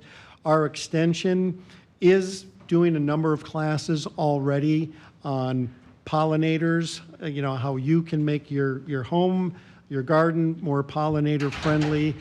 We were required to put together a list of plants and trees that are pollinator friendly, so when someone wants to do their landscaping, they can look at that. We will be looking at what we can do on county properties. Wildflower plantings is one of the things. It's an area where we can reduce the amount of mowing we have to do each year by planting wildflowers in some of these open spaces, which will increase, food for pollinators. We have a couple of interns right now from Eckerd College that are actually doing an inventory of the various pollinators that are in our area, so they can make recommendations for what types of activities people can do at home to be more pollinator friendly. So I think over the next few months, we'll be getting more information out in front of the public. And certainly, they can contact our department or extension, and we can get them connected with resources as we're starting to launch all of these initiatives. Thank you. So, Paul, didn't you used to have a beekeeper or colonies or something at Walsingham Park? Yes, we've got a number of apiaries inside our parks. We also have so. the the Friends of Brooker Creek Right. also has an apiary that they actually produce honey and sell it at the gift shop. So we work with a couple of different beekeepers who keep apiaries on park properties through a license Because they agreement. sell it at the extension center, Yep. right? Yeah, the honey. Yeah, this is a little different. Okay. Is that it? That's it from me. I turn it back over to the Office of Management and Budget. Thank you all for allowing me to present the budget, and that concludes our presentation. Okay, well, where did Dilla go? Is she still there? Okay. Madam Chair, Yes, I just wanted to say that, as Mr. Rose mentioned earlier, about 2 or 3 years ago, we had several young new budget analysts, and Mr. Jenkins has outlasted them all, so we're glad you're still here. good for you.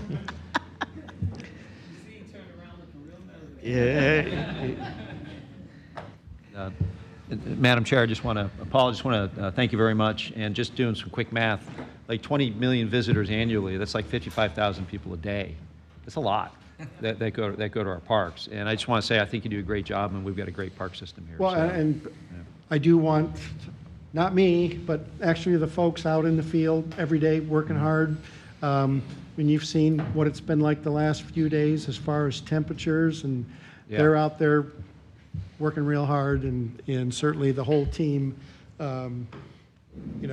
makes it possible. But you're right, there's people who come in every morning. They don't miss their trip to their neighborhood regional park, and see a lot of people every day. Yep, thanks. Thank you. So, Madam Chair, we have the Office of Resilience and Asset Management coming up, and as Director Waugh comes to the table, we have Shane Kuntz, who's going to be presenting a repeat. You've seen him earlier this week. And while everybody's getting in their seats and ready to go, I'm going to point out and do my job. Every time we waive fees, those are fees that go into the general fund, just so I'm putting it out there. Somebody's got to get that in front of the commission, but I understand when it is appropriate and when it is not to waive fees. Now you feel better, okay? Yes, I feel So much better now. Thank you. Yes. So, yeah. Hey. So, Shane, you're up, sir. Thank you, Chris. Good morning, members of the board. Again, my name is Shane Kuntza with the Office of Management and Budget, and today I have the pleasure of presenting the Office of Resilience and Asset Management in partnership with Director Jeremy Waugh. To start off with, there was a recent change to this department. Last year, as you remember, it was the Office of Asset Management, and we recently did a budget amendment and took it from county administration and moved sustainability and resiliency into this office. So today it is now the Office of Resilience and Asset Management. Barry? Sorry. No, I'll ask you. Okay. And just so you know, commissioners, we're also going to make a change later this year with this office and moving. So we had it out in Public Works as we started off with this. We want to merge this back in. It's really a centralized asset into the county administrator's office, along with several of the smaller entities that we have out there. And again, this is a small, we merge it together. It makes a lot of sense. Jeremy can really talk about the benefits of that. And then, but you'll also see a merger with this later on as we complete some of our reorganization. Thank you, Barry. This is probably one of the smallest budgets that you're going to see through here, with 7 folks and about $1 million in general fund spending. They say don't judge a book by its cover. That's definitely true in this case. With only 7 people, they actually have a very important role here in the county, from managing our millions of dollars worth of assets to keeping us as a more resilient and sustainable community, and even looking into how we can do this through water and energy conservation and optimize the performance of our countywide assets. With 7 folks, this budget is about 89.1% driven by personnel services. And so, like many of the other budgets, there was a 3% increase at the midpoint that's being proposed. And they also have $3,580 in career path and ladder increases for this year. Combine that with the transition of sustainability and resiliency from the county administrator's office to this department, we are expecting a much larger increase than normal to this budget because of that. But you'll see in Barry's budget, when it's presented, there's a decrease there that is reflected by Hank Hody's transition, his payroll. No change, and just realigning. Yeah, just realigning. And also his operating budget was moved in as well. So that is why we see such a large increase of $194,250 or 25.7% to this budget. It's realigning plus the 3% at the midpoint. Operating expenses are also increasing for a difference of $75,950 or 191.2%. Again, that's because of the realignment of sustainability and resiliency's realignment from county administrator. And then also Jeremy is proposing a $10,000 purchase of asset management software in this next fiscal year. And those are the primary budget drivers on page 1. Moving along to page 2, there is no capital affiliated with this department. There are no decision packages. And finally, for the operating budget analysis, just a brief overview of the impact on the general fund. There's a difference of $270,200 or 34%. Based on the reasoning previously provided. And with that, I am going to transition to Jeremy to talk about the good works that his department is doing. Good morning, Jeremy Wall, Director of the Office of Resilience and Asset Management, recent name change. I brought half of my department here. They're not sitting at the dais, but literally half of the department is back here. But I say that in jest, but really those are our 3 program managers that run these 3 programs. That I'm going to kind of highlight some of their achievements, not my achievements, their achievements.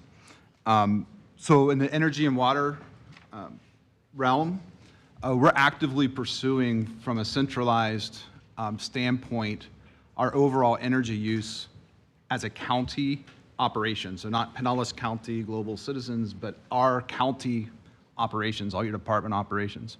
And we use about 177 million kilowatt hours a year as operations, about $17 million a year that we spend to Duke Energy.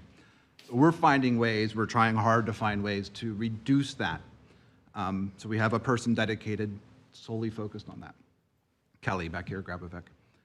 Along with that, one of her other roles is water conservation. So we used 492 million gallons of water last year as a county in our operations. Huge number. This year was the first year we've ever had that tally as an organization. So that's an accomplishment. We actually know what the spend is, what the consumption is, and now we're, over the next year, going to focus on, okay, where can we target reductions in that?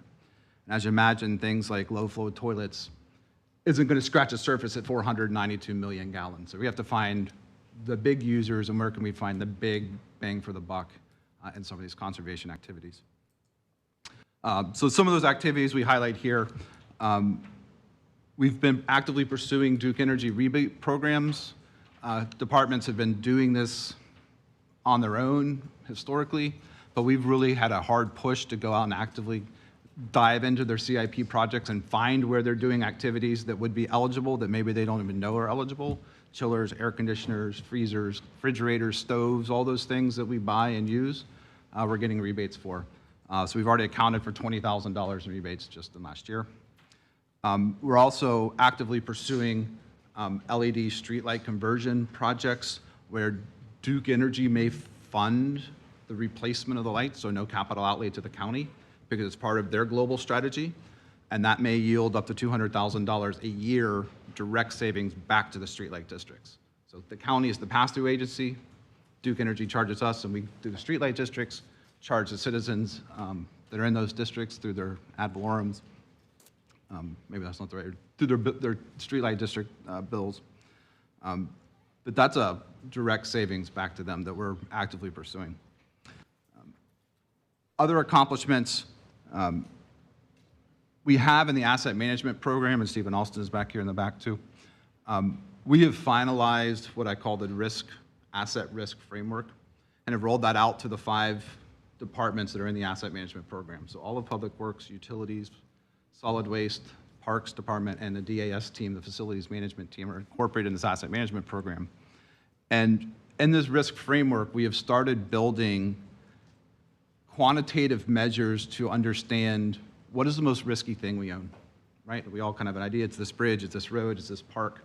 We're normalizing that and assigning dollars to risk, right? So that's the framework that we built. So now we know, hey, we have $5 million of risk in our stormwater system, and $3 million of capital improvement might offset a $5 million risk of failure. That's a real example. It's their story to tell. I'll let them tell that story when Kelly comes up and presents next week. But we're doing the same thing with that stormwater price. We're doing the same thing with chillers and DAS. We're doing the same thing with utility pump structures in the utilities department. So I'm really excited. I know that's really conceptual risk framework. What the heck does that mean? You'll be seeing in the very near future quantitatively what that means in terms of decision making and how we prioritize our CIP projects. And I did mention already we had the first baseline water consumption ever here in Pinellas County. So, and the next year, our work plans, we're really going to be focusing on, with the inclusion of the Sustainability and Resiliency Program into my team, on implementing the Resilient Pinellas Plan that was presented to you 2 months ago, I think, maybe 6 weeks ago. You saw the final draft, the final version of that. So now we're going to be pushing forward with those action items and making sure those action items get infiltrated into all the county operations. We also will be focusing more heavily on the last bullet point here in the work plans, the flood resiliency tool that we built for our capital planning projects. So that as a capital project goes forward, over $1 million, it goes through this tool, and we make sure that the capital project incorporates or considers resiliency and sustainability in the project from the conception. So it's not an afterthought. It's not a what if, oh, shucks, we should have done this. It's, hey, did you consider the fact you're in a flood zone? Did you consider the fact that you're in a wind zone or a 500-year wave action zone? How was that accounted for in your project? So we just ask the questions. It doesn't force or require any actions, but it requires the design team and the conceptual team to think through those considerations before they proceed and ask for funding. Moving to the performance measures, you'll see this chart has a lot of goals and not a lot of meat into what we've done. A lot of these measures are new, and so some of that is part of the quirkiness of the accounting, because of the fiscal 23 shows a budget but an actual. But to give you an idea of where we're at on some of these, our overall, the first performance measure, county operations supplied by renewable sources, we have a goal in fiscal 23 to be at 7%. As we sit here today, we're at 17% renewable energy. So of the 177 million kilowatt hours we consume as operation, 17% of that is already supplied by renewable sources. Mainly the Duke solar plants that you guys signed on to, the Clean Energy Connection, where Duke is building these solar facilities, and we're contributing to that through our bills, and we're getting the benefit of those solar panels right now. To 17% of our electricity is renewable.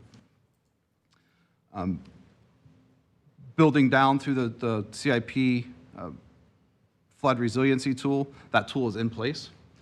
So when we go through the CIP cycle, next planning cycle in January, we will have all of those CIP projects that meet that threshold go through that. We have a goal of 5%. My gut tells me we'll be much higher than that because the Resilient Pinellas Plan is now being infiltrated into the departments. So Jeremy? Yes. If I may interrupt to just say, 'cause I'm so proud of this. It sounds like our efforts on resiliency and sustainability are really paying off. I think so. And I think it's more than a report, and it's more than lip service. It's now being embedded into the decisions, right? It doesn't necessarily force a decision this way or that way, but it forces the consideration, are you thinking about these things? We saw what happened down south in the hurricane. If we ever get hit, we all know the major impact it would have to us. Are we considering those things as we develop new stuff? It doesn't mean that we have to change our whole strategy and change all of our building codes, but maybe we should tweak certain things, right? And I'm not the decider of that, but this conversation helps those considerations get implemented. Well, for those of you that attended our summit this year at the Clearwater Hilton, there was world-renowned geologist that was a speaker there who really spoke to these issues and how critical it was if we had any chance of saving our coastline, not just here in Pinellas County, but all around the United States. And it was pretty eye-opening for those of us that were there listening to him. So, Absolutely, and I agree with you. It was that effort paid off, Thank and you. will continue to pay off. good job, everybody. Then, going just on the performance measures here, the asset data inventory completeness, we are at 34% this fiscal year. Our goal is 54%. We're going to push that to make sure we can get to that. But essentially, when I mentioned the risk framework before, this is the data that will support that. So having this inventory of, we have over 1.4 million assets that we're cataloging now and inventoried. We have them in centralized databases. We can perform mass analysis against everything across multiple departments so you don't get different answers from different people. So it's really substantial progress there from that standpoint. As well as you can see the next two items there, assets that have an installation date. This seems like this is common knowledge. Oh, we know when things were built. Well, some of the stuff was built in the 50s and 60s, and our records are shoddy, and then we have, plans that are decaying. You turn the page, and the blueprint crumbles in your hands, right? So, well, there went that record, right? So, having this information really will help us gauge what is our true risk, when are our assets expected to expire. We're really getting a better gauge on that than we've had historically. And as you all know, right, so different assets are coming to their failure sooner than others. We see that in different communities around the country, but that's going to be us. One day. We're not Boston yet, but one day we'll be as old as Boston, and we don't want to have this, wooden sewers and things that they have up there that they continue to have problems with. So we're getting a much better gauge on that. And driving towards really hard concrete answers to make decisions off of. And the last two here, reducing our annual energy consumption. So not only are we driving to offset our consumption with renewable sources where it makes sense, right? You don't force it, you do it where it makes sense financially and as an organization. We're also trying to reduce the consumption. And that's a big pill at 177 million kilowatt hours a year. So there's lots of opportunity to find places where we can do operations different, and even 1 or 2% can be found. The streetlight project that I mentioned that may save $200,000 a year to our streetlight districts represents a 1% reduction in our energy right there, completely, we hope, funded through Duke Energy's program and their streetlight program. So that's not even a cost to us, and we still get to reduce our overall consumption. So those are the highlights that I would want to mention to you, and certainly am here to answer any questions about. I speak really fast. I'm an engineer. I'll get way down in the weeds if you want to. Questions? Anyone? Anybody over here? No? Thank you so much. Thank you all. So, Commissioners, we have number 4 coming up next, which is our Utilities Department. So Jeremy and I are going to stay in our seats, and people are going to shuffle around us a little bit. Yeah, I would like to do that now if it meets with your approval, because Della has let me know that lunch is here. And if we can do that, everybody come back. Let's try to be done by 12:15 so we can come back and start again. All right? Were you going to offer some?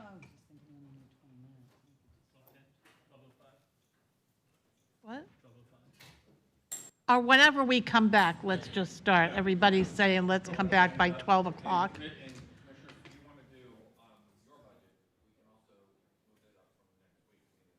That's fine, whatever. Okay, whatever everybody wants, fine with me.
Did you hear the gavel, Pete? He's not in? You're welcome. Just checking. Okay, so we're ready to start, Chris? Yes, ma'am. So we have item number 4 on the agenda up next. It is your Utilities Department. Director Waugh is in his seat, joined by Linda Benoit, good partners for OMB. Thank you, thank you. And we would normally have an operating budget analyst presenting, and then capital, back to me, then to the department.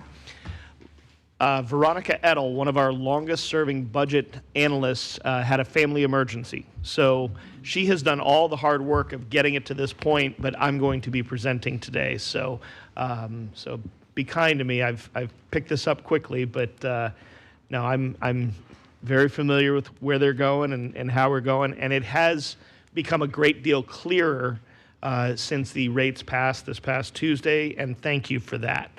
So with that, I'm going to jump right in, and you can see the purpose statement and 8 different funds on pages 1 and 2, and I'm going to only highlight 2 of those right off the bat, and they are the first one, the first fund, the Water Revenue and Operating Fund on page 1, and that is where the bulk of the water expenses are budgeted right there.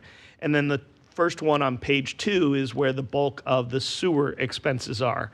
Everything else is one type of restricted fund or another, whether it's capital, reserves, ARPA is funding some of their projects. So, yes, Chris, ma'am. I apologize for interrupting you, but I thought I heard you say they were highlighted? No, I'm going to just highlight them verbally. Oh, you're Yes, highlighting ma'am. them verbally? Yes, ma'am.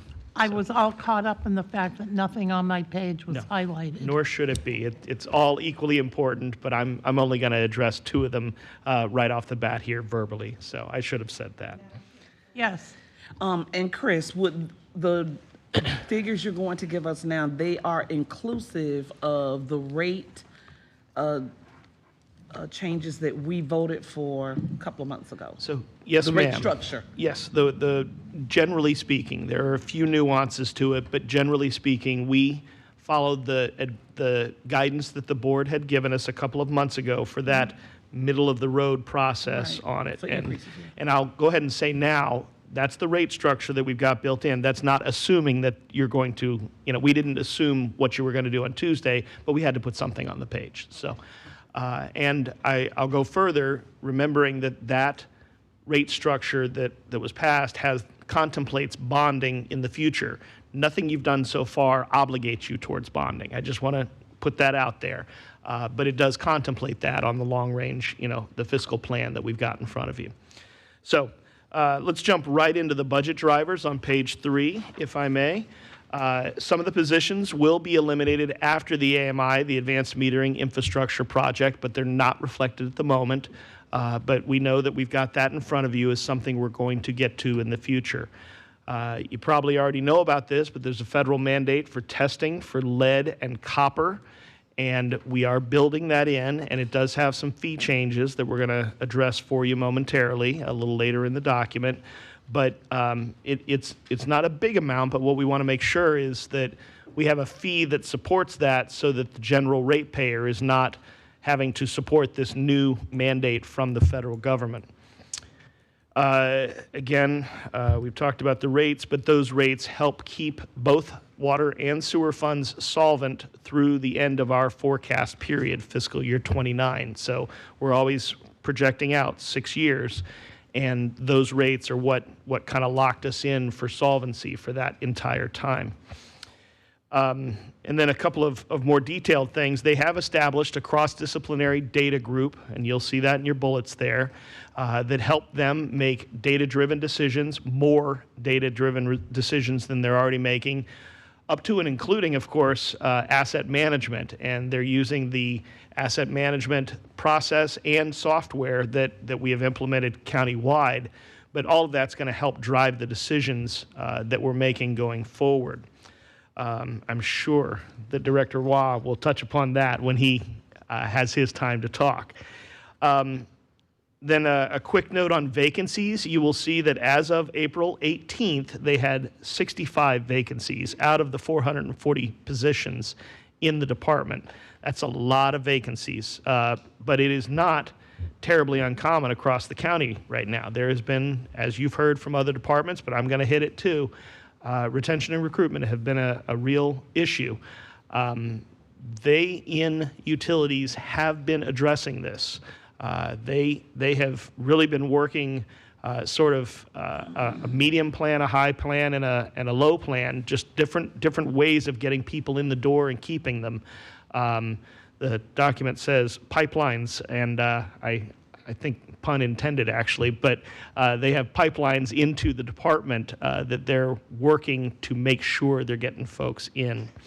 So Chris? Yes, ma'am. Can we talk about that a little more thoroughly? Because obviously this is an issue across the board in any entity that you talk to anymore, private business, governments. It just seems to be a sign of the times. So does that mean, did you want to? When you're done, yeah. Well, and I think you're addressing that in the comments that you and I were just talking about a few minutes ago, Barry. It says to me that we seem to be getting our work done and functioning in spite of. And does that mean maybe that we need to take a look, and I think you have, I just want to hear you say it again, at, the way we're operating and how many people we've had that have been doing the work? I don't know. Go ahead. I think there's two things. Obviously, there's some areas that are just hard to recruit. And sometimes we probably shouldn't have those functions in county government. We need to outsource that. And then you're paying market rate, whatever that is, and it doesn't necessarily cause you problems across that. But as a county government, and I think specifically to utilities and places like utilities, parks, and public works, some of our entry-level wages are simply too low. I'm going to have a plan for next month that we're working on that will change some of that. And I will make a recommendation in the budget that'll try to fit within our budget.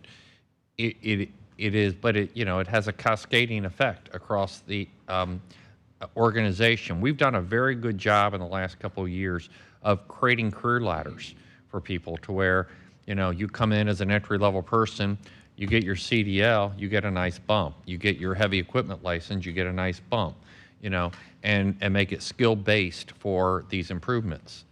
It's time and evaluation and certifications.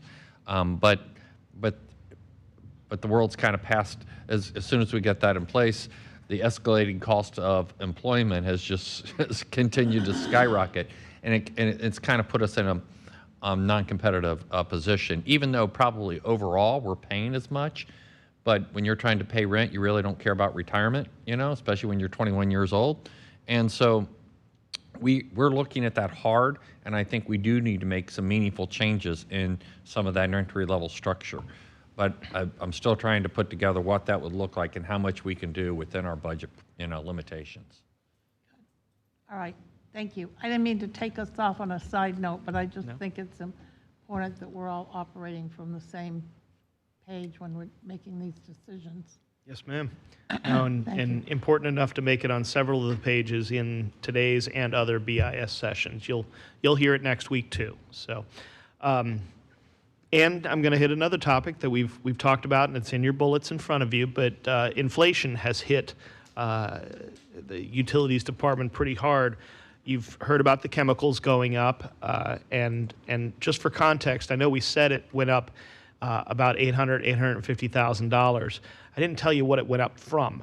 So it went up from 1.1 million to 1.9 million. Almost doubling. And that's the chemicals in utilities that we're looking at. As well, we've all talked about Duke Energy and the electricity increases and the cost of that. And that has also hit utilities pretty hard. They are an electricity-intensive department going forward. So, and then parts and labor has been the other area that's been pretty big in their inflationary factors. And we made sure we built in enough to continue services in the next year. So you'll see that in their budget. I'm going to jump to decision packages at the bottom of page 3 next. There are 4 decision packages, but the first 2 in discussions between OMB and utilities, we have withdrawn the first 2. And it's been a collaborative discussion as we've gotten there. So I'm going to jump to numbers 3 and 4 because 1 and 2 just are not something we're moving forward with at this time. But 3 and 4 are another set of those where they have temporary positions that we are asking them to re-ask for going into the new year. And we've been very careful that if a position is temporary, that it's temporary, and that it has a discrete beginning and a discrete end to it. And those are the discussions that we're having across all of the departments going forward, and utilities is no exception.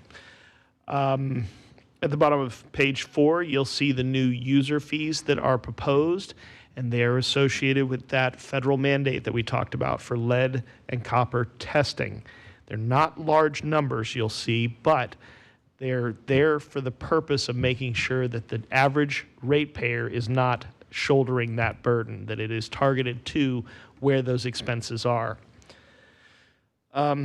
I'm really not going to go through all of the budget analysis on page 5. You can see what it is, but I will alert you to the first paragraph. Net of reserves and transfers within the department's funds, the expenditures total $274.8 million. It's a large department. That is a decrease of $16.1 million, and that decrease is mainly on the capital side of things, both operating capital and CIP capital. Those are reducing going into fiscal year 24. But there are, of course, some increases, so that is a net number that you're looking at going forward. And with that, I'm going to turn things over to my colleague, James. James is going to go through the capital budget for utilities since this is an enterprise department. James? Thank you, Chris, and good afternoon, Madam Chair and Commissioners. James Lewis, Office of Management and Budget. So as you see on page 7, the 6-year FY24 through 29 capital improvement plan for Utilities Department as a whole is increasing $24.6 million, about 3.7%. The total plan for Utilities Department is $680.3 million. Now, the Utilities Capital Improvement Plan is divided between 2 funds, the water and sewer renewal and replacement funds. So the 6-year plan for the sewer fund is increasing $2.6 million, about 0.6%. The total is $408.3 million.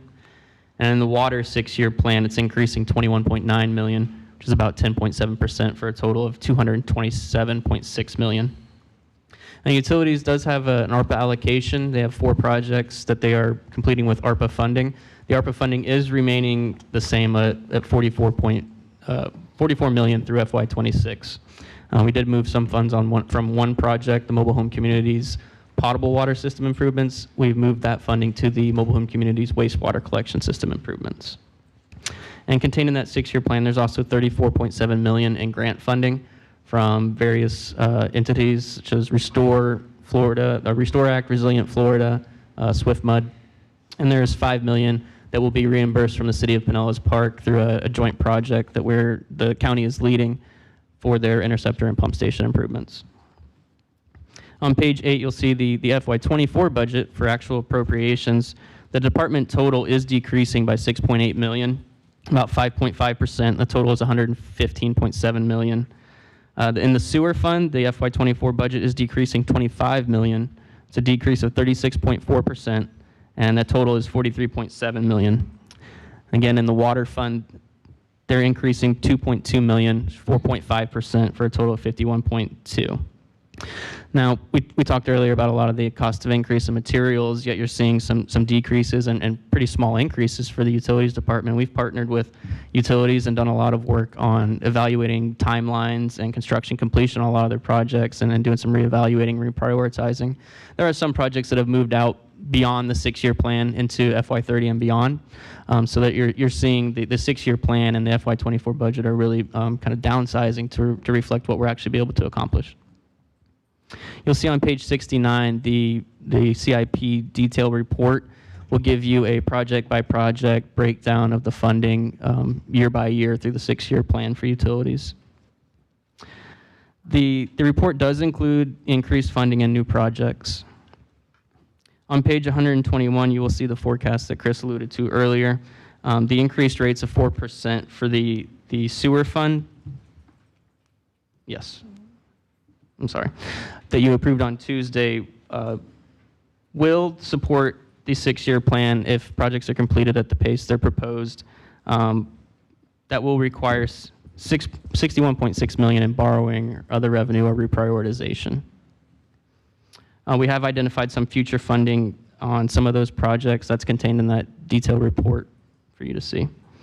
In the sewer fund, or in the water fund, the increased rates of 5% will support the 6-year plan. As it is now, we don't foresee any need for borrowing unless we have some increases or new projects come along. There's some increased funding requests for utilities that we discussed previously. That's any project that's increased 250,000 and 15%. Those require an justification, an explanation of the increase. You'll see on page 8, I've included some of the more notable increases, some of those projects that are increasing by pretty significant amounts for you to review. Current day pricing and cost of materials we found accounted for about 51.6 million in that increase. And the expansion of project scopes, or where one project has gone from perhaps an improvement to a rehabilitation, or from a rehabilitation to a full replacement, is responsible for about 91.6 million in increases.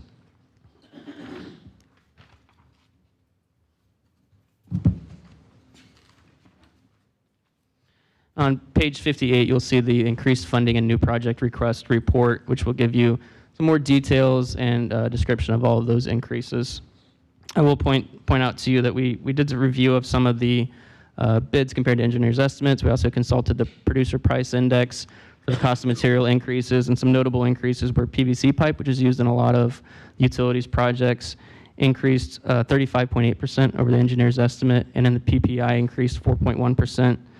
Ductile iron pipe, 63.7 over the engineer's estimate, and 8.4 in the PPI. So all of those increases, all of that inflation has contributed to a lot of the increases in these projects. Utilities does have some new project requests beginning in FY24. The cast iron and galvanized pipe replacement program is accounting for 14 projects, and that is a result of the EPA's new lead and copper testing that Chris referred to earlier. As utilities has gone through the testing and inspection of all these pipes, to complete that, they've found a lot of old and substandard cast iron and galvanized pipe that's well towards its end of useful life that needs to be replaced. So those 14 projects account for about $30.8 million between FY24 and FY32. There are also 8 new joint project agreements, 8 new projects that will be done through joint project agreements with the City of Largo. We have 5 projects. City of Bel Air Bluffs, we have 2 projects, and the City of Madeira Beach, we have 1 project. All of those account for 13.9 million between FY24 and FY27, and that's mostly where cities are completing roads projects that require some of the county utilities that lie underneath the roads and streets to be relocated. We do have 1 new project for the North County Inline Reclaimed Water Booster Station that will boost pressure levels for reclaimed water and improve the level of service for reclaimed water customers in North County. That's 3.8 million between FY24 and FY25. And finally, we have 1 new project, the Alternative Wastewater Effluent Discharge Facilities Project, which is intended to comply with Senate Bill 64. It was passed by the state legislature 2 years ago. And that statute requires domestic utilities to eliminate non-beneficial surface water discharge by the end of, I believe, 2028. That'll be 16.4 million between FY24 and 28. Utilities is going through some studies right now determining exactly how they will accomplish that, whether that will be deep well injection. I'm sure Jeremy can talk to that much more than I can. With that, I'll turn it back over to Chris. Actually, that completes OMB's portion of the presentation, and I'm going to turn it over. Oh, yes, sir. I just want to, Commissioners, if you notice the one project I just want to point out, which is the concrete force main replacement, that is a direct result of the failure that we had, rather large failure we had last year. So they're going to be looking at all that. That's it. That's the reason you're seeing that scope expand. But James was actually really nice because when we met as a staff level, he's like, let's pull their budget back because they can't complete all this work. And so this whole capital budget is really predicated on their ability to deliver projects. They have, and you've seen the contracts where they're expanding out and outsourcing some of the engineering functions and oversight and stuff. It's going to be Jeremy's ability to deliver on bringing, along with their internal engineering division, bringing on outside resources to complete this plan. If they don't, all your rates and everything will have to adjust accordingly because they've got to complete it. More importantly, they got $44 million in ARPA funds that they have to commit it to by the end of next year.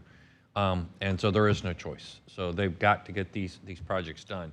So there's going to be a lot more discussion around the capital side of this operation during the next year.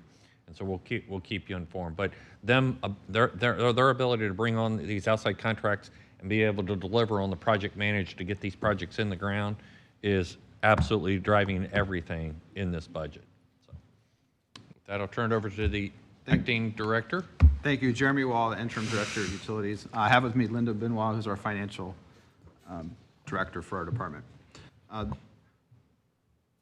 Well spoken, Barry, but yes, we have to deliver on these CIP projects. They are part of the budget, the rate increases that you looked at earlier this week. So we understand that need. We are focusing on that. You saw some of the highlights in here, and we are highly attuned to that, those deadlines and those dates, and we have to deliver, right? So we talked about staffing shortages. I don't want to say that other teams may be able to reduce their level of service, but we don't have an option to reduce the quality of water. It must be potable. It must keep our citizens healthy. So we don't have the option to reduce our level of service with staffing problems. So we're finding innovative ways, these different programs and pipelines, as Chris mentioned, to help resolve that, as well as looking at other options, to Barry's point, of bringing in consultants that may help us fill highly technical, maybe engineering or planning expertise roles. You may see some of that coming up here in the near future. To go over some of our accomplishments, we did present to you the final rate study, and you guys looked at that on Tuesday, so thank you for that. That was a long process for us to get that prepared and get all the backup data, make sure we have all the right considerations included. So we are proud of that accomplishment. We did, you've heard this a couple times, we have created within our department a centralized data, I don't want to call it analytics team, but even within the department, centralizing how we're going to use the different data within the divisions, where previously a sewer team may have done something differently than a water team. Now we can combine all of that data, and to Chris's point, we're going to start implementing some of the asset management practices. It all ties together. So the reason why we have concrete pipe failures is concrete pipes aren't doing well in sewer because they're old, and the sewer gases really attack concrete and metal pipes. We didn't know that 20 years ago when we built them, or we thought we would account for that with the different linings and the way we built the pipes. 20 years later, we understand that probably we should have made a different decision. That's not just Pinellas County, that's all over the country, all over the world, really. But now we know, so let's fix it, right? So that's why you see these capital projects here. We're going to start using this data team, that's one of their sole focuses, to help compile that and help drive these decisions. Not with just, oh, it's concrete, let's fix it, but let's have data. How bad is it deteriorating? How fast is it going? How do I reprioritize these projects accordingly? We've also implemented the private sewer laterals program. That is in place. That is the program where private citizens can receive rebates and funding to go and fix the private side, the owner side of these sewer laterals from the main to the house. As you're probably aware in prior discussions, we have a significant inflow and infiltration problem in the rainy months in our sewer systems. We have more water than we can treat effectively with our capacity at our plants in the really heavy rains. And some of that is to our internal system, and some of that is in these private laterals. Senate Bill 64 will eliminate our ability to surface water discharge for non-beneficial use water. So as we're currently in our South Cross facility, have a discharge to the tune of 8 to 11 million gallons a day in a really rainy occurrence. We have to find something else to do with that water. Tanks, right? That's one of the options, is build a big, huge tank somewhere. Well, that's not really financially feasible. We don't have a lot of land to do a bunch of tanking. So we're looking at different strategies. One of the strategies, reduce the amount of water coming to us through private laterals, through our own system. So this program is really instrumental in helping us with the multi-prong assault on this inflow and infiltration problem. So we're really proud of that. To date, we've had 147 private residents in the system taking advantage of it. We're revamping the policy to hopefully make it easier even than, we think it's easy, but let's make it easier as it can be. We have online portals and registrations and ways to do that. And to date, we've actually issued rebates to 46 different customers that have actually gotten money back, that they found the problem in their sewer, they did an inspection in their private laterals, right? And we were able to rebate them because they documented it and submitted to the portal. Also, we have started, it's been a long process. We've got the AMI meters, the automatic telemated meters for both our water system and our reclaim system have started installs. So that's been a several-year project, not only getting the technology together, but getting the resources together. We've had to change how we're going to bill people. We've got brand new web portals, so people can now get, instead of getting a bill every 2 months when you see what you used, now you can start going onto the portal once these meters installed and get like up to 15-minute or daily check on how my water is. So if you have a leak, you can find it way faster than getting a bill 2 months later. And that helps us because there's less, when people find leaks, then they can fix it. Oh, I left my faucet on, I left the hose running, I shouldn't have filled up my pool, those kind of things. This whole metering project is helping with that. That project is underway. We are currently installing in June the first meters in North County on the reclaim system. So we are proud. We're flying our flags that we got that through the finish line and being installed. We anticipate that all the reclaim meters will be installed by December of this year. Oh, sorry, December of '24. So approximately 18 months from now, we'll have the entire reclaim system metered, and that all the potables by the end of '26. So we're happy with that.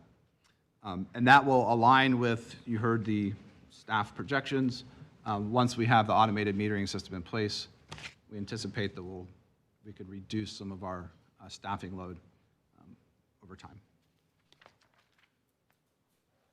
Looking ahead at our work plans and the things we're working on for the next fiscal year, we are pursuing a CIP program management contract. This is, like I just alluded to, we phrase it as staff augmentation. So recognizing that we have a percent deficit in our staffing, in some of our technical areas, that we need to go out and supplement that expertise. If we're going to deliver these projects, we need to have the people that can deliver them.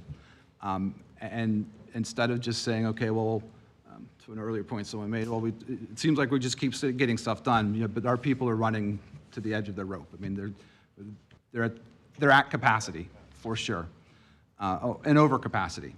And some of these deadlines, some of this capital spending, we've just committed to these rates with all these capital projects. We have to deliver on these things. So we're looking at alternative methods, not just the pipelines that we talked about, but also augmentation with some consultant staffing. We are hopefully looking to finalize the implementation of our private sewer lateral program, finish the changes to the policies, and get as wide a spread use as that as we can.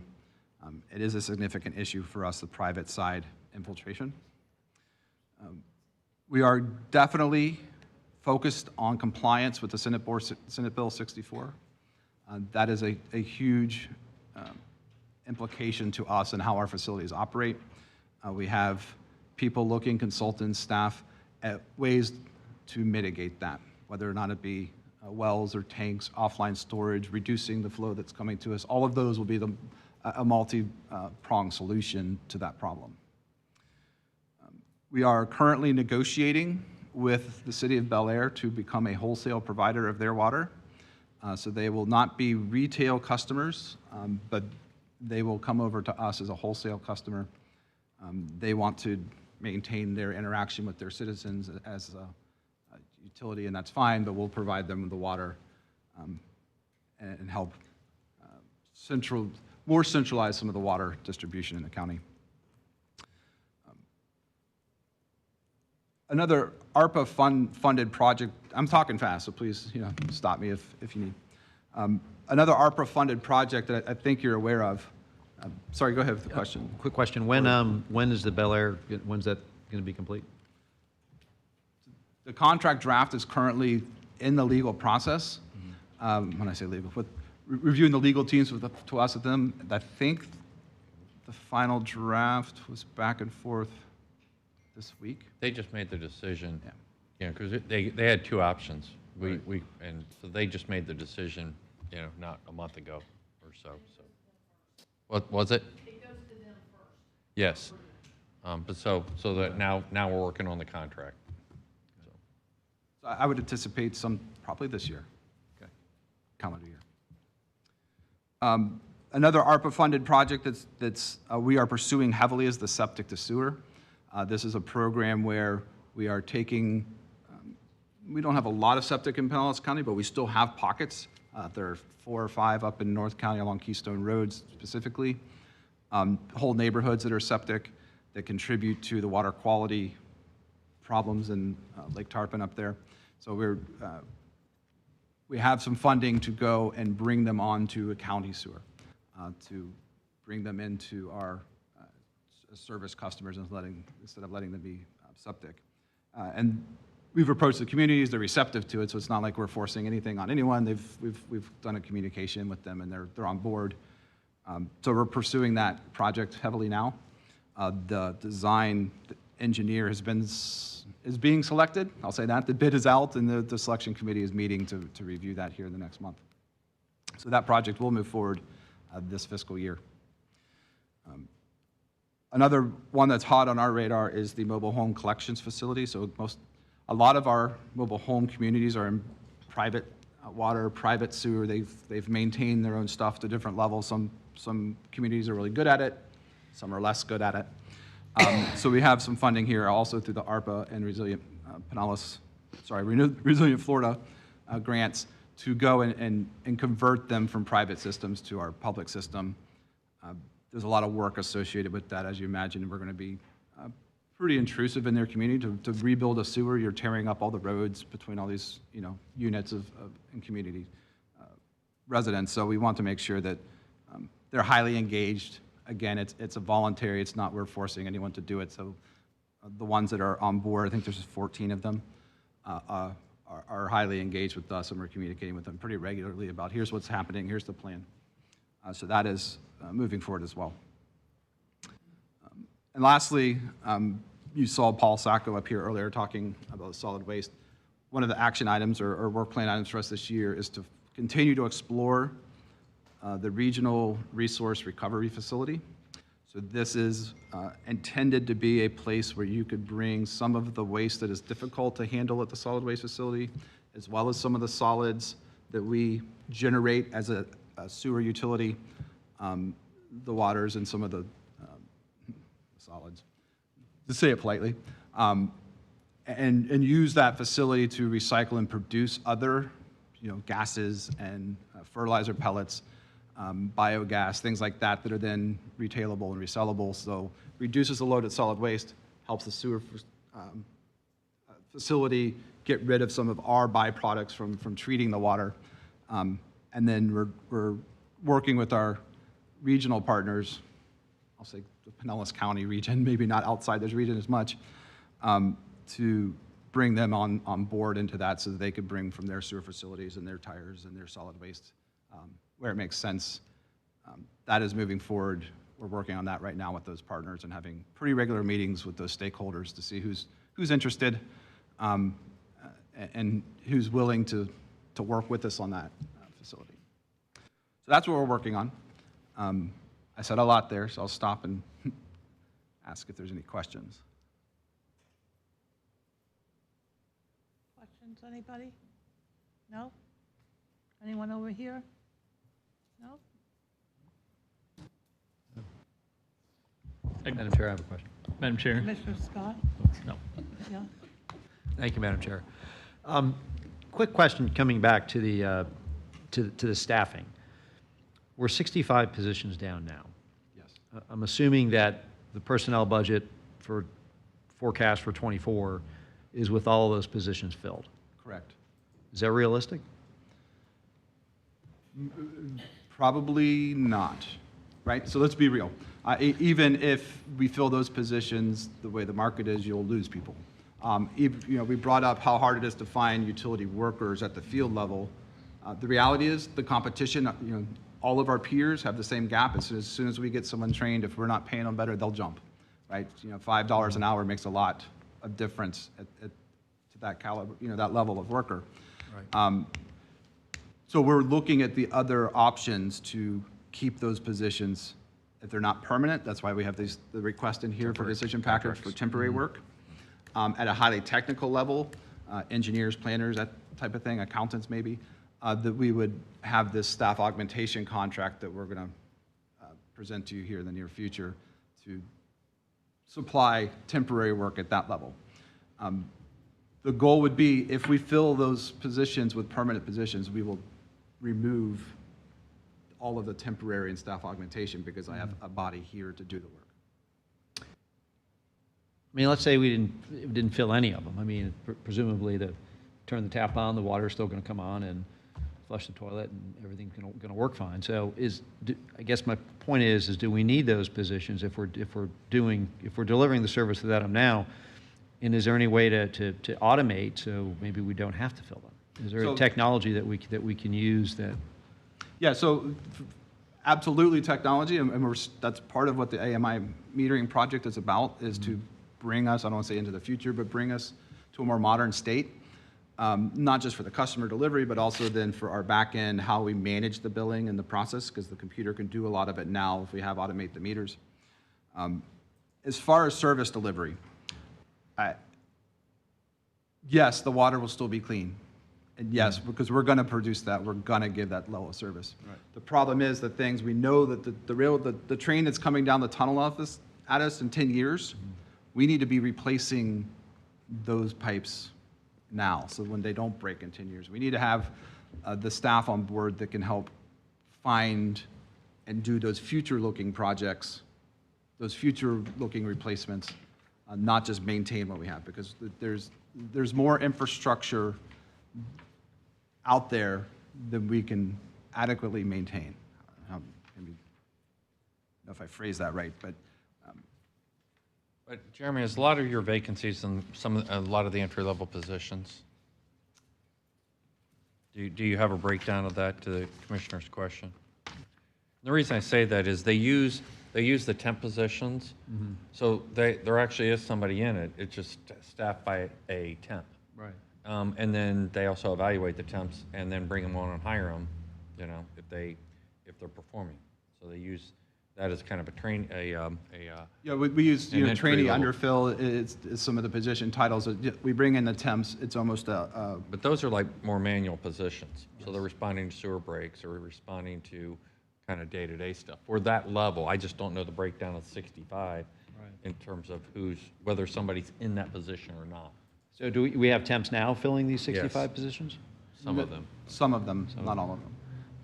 And so, the positions that aren't temp filled are things like the engineering staff, chemist staff, things like that.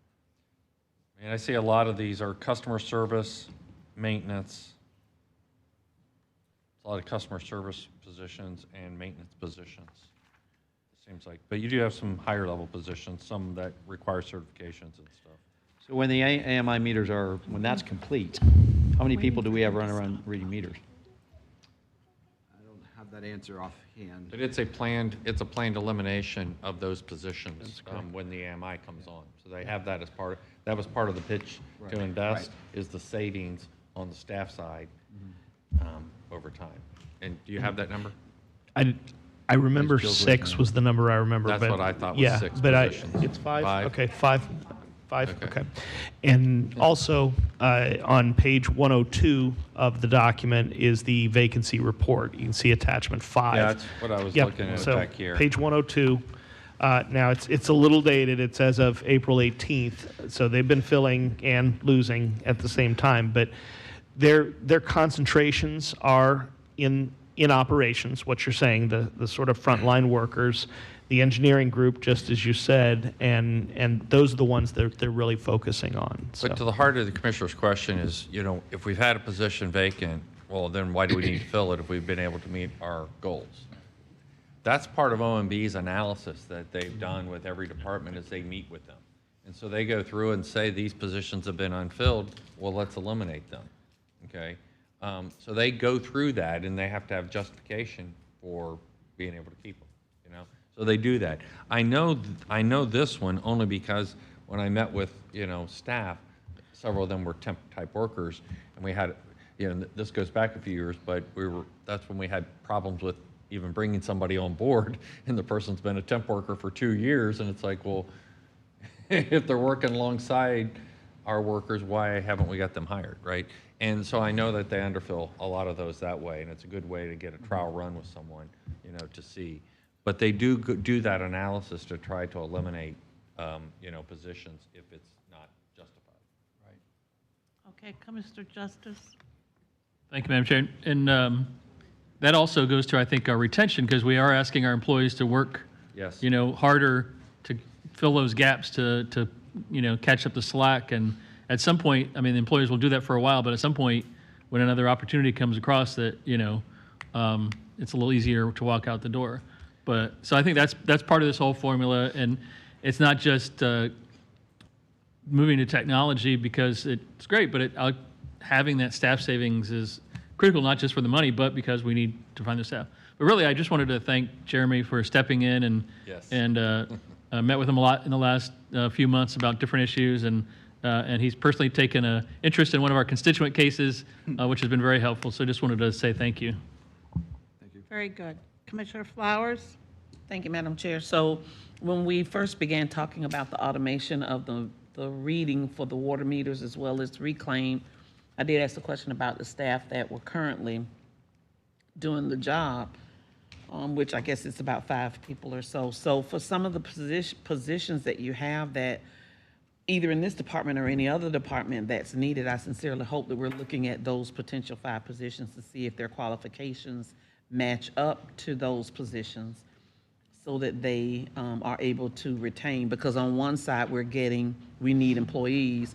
On the other side, we're either freezing positions, or if that position's not filled, we're deleting, if you will, that position from that particular department. So I hope that we are kind of looking at that in tandem. They're already here. If there needs to be some side-by-side training prior to the move, giving them time enough to acclimate to that new role while we are phasing in those meters, that would be absolutely wonderful. We are, Commissioner. Nobody will lose their job as part of that planned migration. Okay. Anybody else? No? Is that it, Chris? Jeremy? That concludes my comments.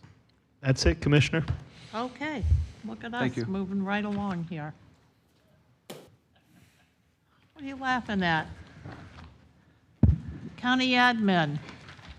All right, this will I be guess real that's quick, I you, hope. Barry. So I'm not just your budget director, I'm also a budget analyst. I have 2 departments, as well as filling in for utilities temporarily. One of my departments is county admin, and I can say I've thoroughly enjoyed beating up the department over the last few months. It's been a good discussion. And the other one is, of course, the Board of County Commissioners. So those are the 2 departments that I support as a budget analyst.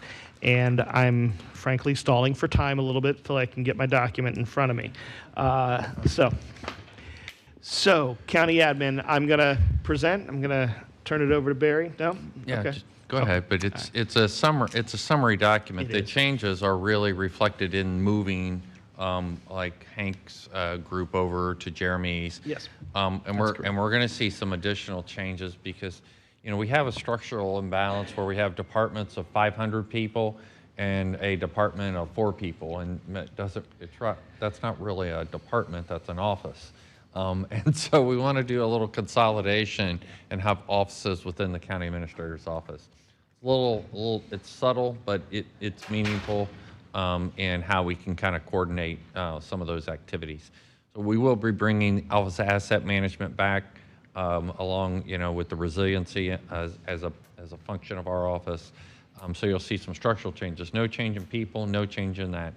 The one change you'll see in here is that when Rodney was going to retire this past year, so we put on a position that we would double encumber Rodney with his replacement, and so we went through that interview process, and Rodney's wife decided she wasn't going to retire, and so he was wondering what he was going to do. Well, we have such a backlog in terms of addressing our employee needs, these career ladders, addressing some of the communication that we heard from our employees, and training that is just not sufficient of what's coming out of HR. I said, we can't afford to lose Rodney, and in fact, having them overlap with the person that we brought on, and Cedric, is critical for us to get some of these programs done. And so we've kept Rodney on for an additional year. He will retire, he said, no doubt, in July of next year. But it gives us time to get this backlog. And the reason I say that, and I say it with a little passion, is because it's a frustration that I've expressed to our HR department. But we gave them an additional training position last year to meet our supervisory training needs. Yet when they developed a program what they could put out, and I don't want to attack them publicly, but I want you to explain some of the reasons that I made some of these decisions. For Kelly, she had a backlog of 48 supervisors that need training. That's how to supervise someone, how to do timesheets, how to do discipline, how to, all these basic things you need as a supervisor that when you actually discipline and they appeal it, they're going to hold you accountable for making sure you followed progressive discipline, right? Yet she got 8 spots when she had a backlog of 48 people that needed supervisor. I'm like, well, that doesn't work. So we're developing our own training program for our supervisors because I don't have time to wait. And so I focused that around workforce development, and I asked them to create this program to where we can get this backlog created.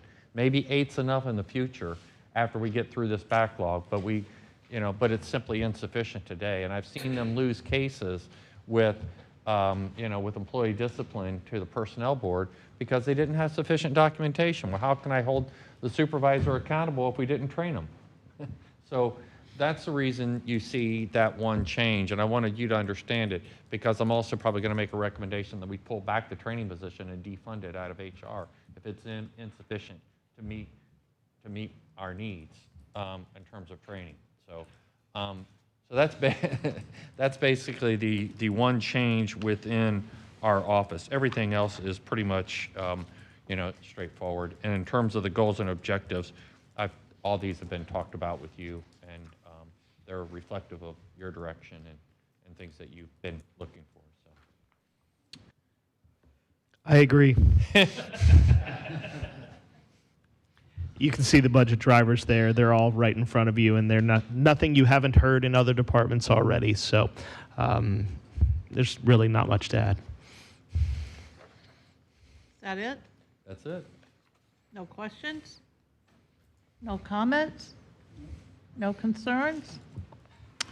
Okay, well, I have a few things to run by you, and You want to do the county commission? Is that it? yeah, how about we do that? Is that all right with everybody? Look how early we still are. All right.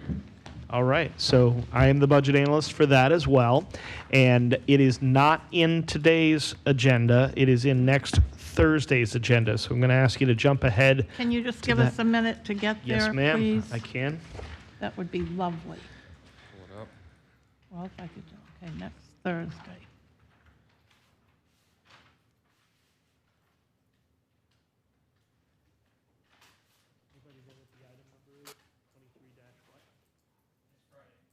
Yeah, next Friday. Next I was Fridays. gonna say, I said Thursday. My apologies. and I'm trying to find the Granicus number for you. Starts with 23 dash something. 0639A. All right, hold on just 1 minute, Chris. You're getting ahead. Next.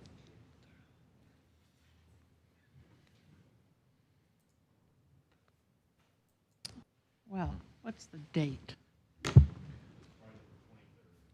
23rd. Okay, well, I'm way behind then. Well, okay.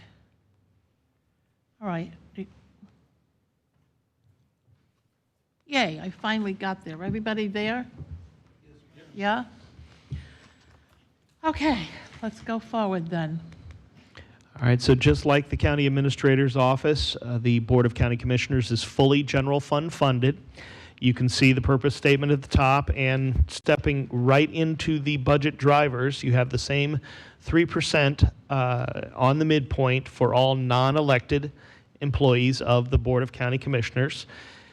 And each budget district office is increasing from 11,050 to 11,440. And that is, each office is set at that level going forward. Each of the 7 offices have a separate budget of that amount. And it's increasing from, what did you say? From 1150, Oh, yeah, I see it. 11050 to 11440. It's about a Got little it. more than a 3% increase. All the line item expenses for each office are no longer budgeted in all of the different line items. They're budgeted in one line item, professional services. When you spend, they will hit each of the line items as appropriate. So if you spend on travel, it will hit travel. But they're budgeted in one line item so that it's just, you don't have to decide too much ahead of time what you're going to spend on. And I've had this discussion with either you or your staff so that you know that that's going forward. Let's see what else we have here. There is a shared account as well where all of the salaries and some office supplies are in that shared account. So there's 7 different accounts, one for each district, and then one shared account where all of the personnel services, all the personnel costs are in there. And by the way, one of your largest increases is $83,000 for the FRS system. And there's a different set of standards, a different set of everything in FRS for elected officials, and that's why that one's jumping higher for you than anyone else. And then the Community Events Fund is staying flat at $15,000. That is the fund in the shared account that is for community events, and it flows through the chair at the time. And there's no change to that. There are no decision packages for you, and that's my fault. We haven't asked you for them yet. So come next week, we're going to ask you for decision packages of the Board of County Commissioners. And there'll be a little process we'll follow for getting them in along with all the other decision packages that are out there. And that's really it. I'm not going to turn it over to you for your accomplishments because your accomplishments are all detailed nicely in the accomplishments report, and the link to that is in the document in front of you. And I'll be happy to take any questions you have. So I have a couple things that I want to run by the board just for information and direction, how they want to go.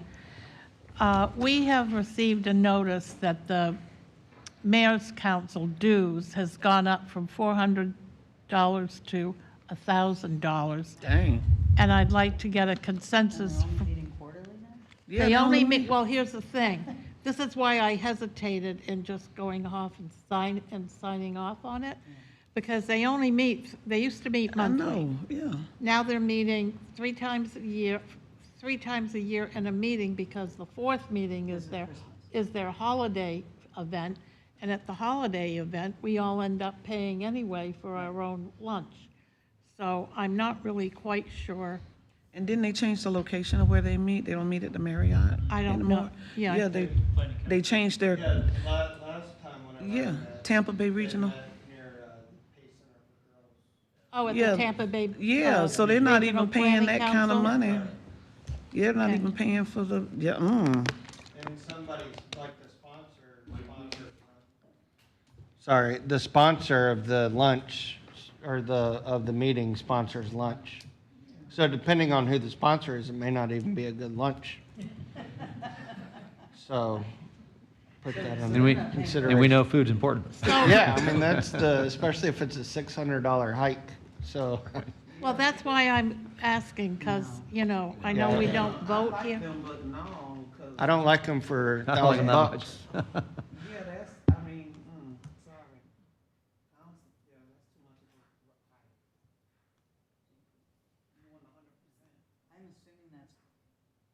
I'm assuming that's cost for the Suncoast League that manages it? I don't know. Do we want to follow up on that, Tony, and ask them what is the cost for? Well- So we have an answer before we have a commission meeting? I think that's fair. That's fair. Let's do that out of respect for them. The second thing I wanted, and I'm not sure if it comes under our budget or community events or whatever it is, where it comes from, but we have had a request for an increase in the sponsorship for the annual summit that the Regional Planning Council has been doing on resilience and sustainability. And for your information, the county sponsored last year for $500, and now they're asking for $25,000. And the reason they're asking for $25,000. Yeah, I don't think so. The rate, hold on, let me. I just wanted to clarify, we went from 500 to 25,000? I don't know where the 500 came from. My understanding is it was a request from Commissioner Flowers, because she sits on the board. Yeah, I mean, as everyone knows, when you sit on the council and we're planning for that, and the chair asked that each member reach out to their contacts to see if Right. they would be sponsors to help defray the cost. So I did ask the county for $500, the lowest that they had, and that was gonna be my plan for next year. No one said anything to me about 25,000. That's because the 25,000 level is your top overall sponsor, like a Duke Energy. So the reason that I didn't ask for 25,000. Okay, hold on. Wait. Can we just have a discussion, please? Yes, ma'am. The reason why they're asking for that is because where we have had the conference has really mattered in terms of launching this whole initiative, because it was brand new, and we were very, very proud to do it here in Pinellas County. Secondly, interestingly, Tampa, the city of Tampa, sponsored $25,000 this year. And so then Sean is coming back because out of courtesy, since I launched the initiative 3 years ago, to ask if we would be willing to match that so they can stay here. And so, I don't know if Barry, you want to chime in, because I know Commissioner Flowers is running for office at FAC and NACO. Actually, I got elected. No one ran against me, and Well, so. look at that. Yeah, Congratulations. that was a blessing. But even if that were the case, with all that we're doing here with our budgets, I couldn't see asking you guys. I would not have come and asked y'all for 25,000. And no one said anything to me, and I'm kind of sad about that because I serve on the Regional Planning Council. He didn't even reach out to me to say, I'm going to be asking for an additional. I would have told him, don't do that. Commissioner Justice. That's got me itching. Thank you, Madam Chair. I would ask Barry, have Brian Lowak take a look at it, as we did with the FAC request. We ran it through our CVB just to see what it would be. And again, even if we don't come up with the full big-time sponsorship, our convention and visitors section can put together bags, welcome bags for those that are traveling and that kind of thing.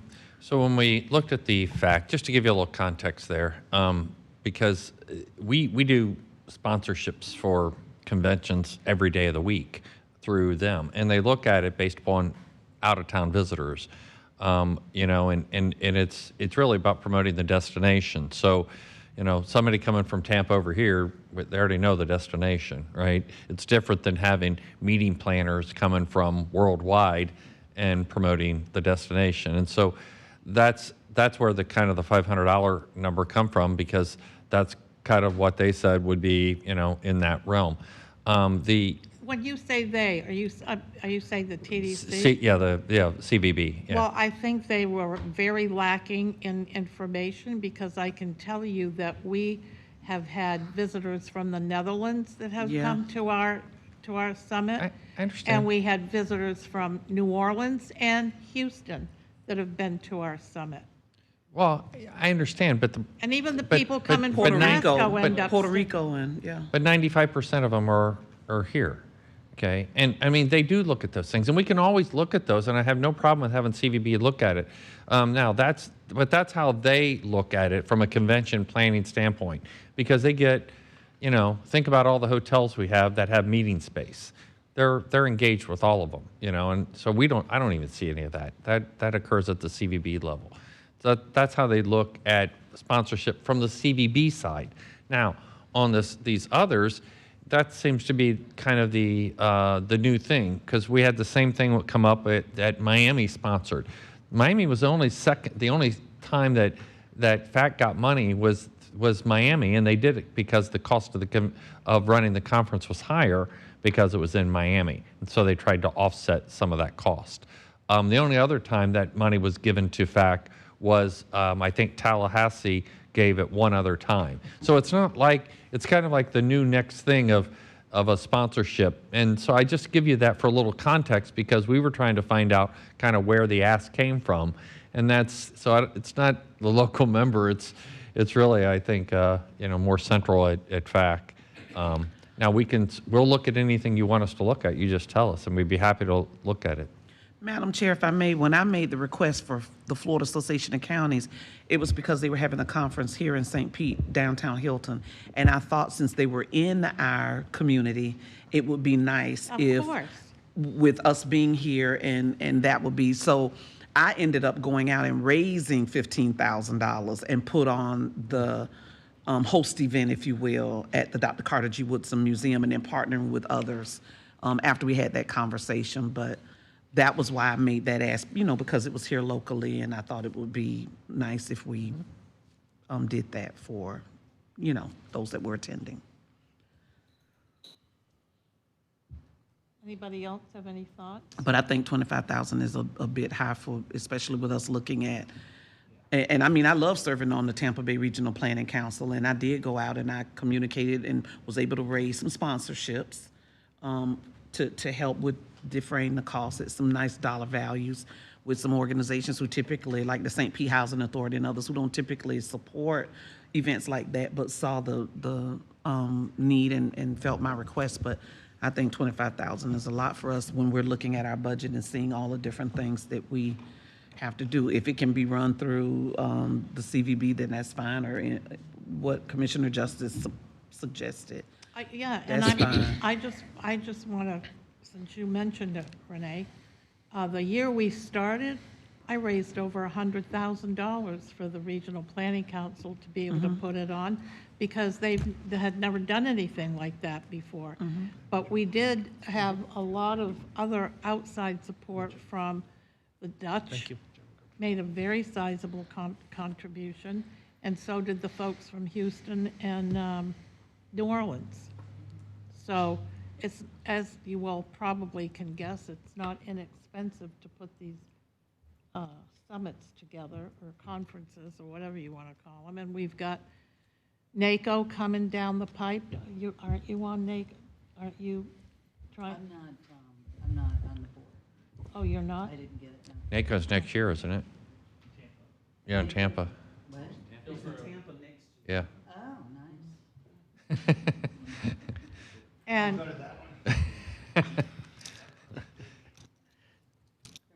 Just, so, if I, yes. through the chair, for context, we already pay our membership in the Regional Planning Council to the tune of $320,000 a year. That's built in now.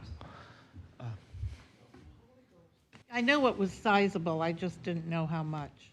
And remember, we're also not going to be, how much is T-BARTA? Did you have a chance? No, it's more. T-BARTA is budgeted at $153,000 in the Transportation Trust Fund. I want to make sure it's got some restrictions on it. So that's coming back now to the Transportation Trust Fund? Yes, ma'am, it is. Very good to know. Thank you very much. Very funny. Full of pothole. But if you, I mean, I guess that's the question for, if you want to budget something, it would be nice for us to know through these budget processes, and we'll build that into the budget. So that's really a commission decision. Well, I think we should budget something. I don't know what the amount is, but Yeah. Well, we didn't know we were going to be talking about our item today until, and that was good timing. You're doing a wonderful job. So can we have a moment to think about it? well, of course, we're Yeah. not going to be voting on it until what, Yeah. next week or what? Yeah. Well, Oh, October, yeah. Yeah. Feel free, think Yeah. about it all day long. We'll have a budget, the BIS meetings again next week, so if you do it ahead of time, I can bake it into the budget that I'll present in July 18th. If not, you always have August hearings to be able to make any modifications you want. But thank you for bringing that forward. I'm sorry. It got like, I'm trying to be responsible here. thank you. What else do we have to talk about with regard to our budget? Well, one of them, the one was the mayor's council. Oh, that's right. And then this. We're on a roll. You want to knock off a couple more? I serve at your pleasure, so whatever you want, knock yourself out. You're not ready for any others, are you? If we wanted to, we could do OMB, but that's the only one I'm really prepared for at this point. Want to do OMB today? I tried to get general government. He said he's not ready. I told him that this morning, so. And so where do we find that, Chris? Thursday. The very last item on Thursday. That's the 22nd, right?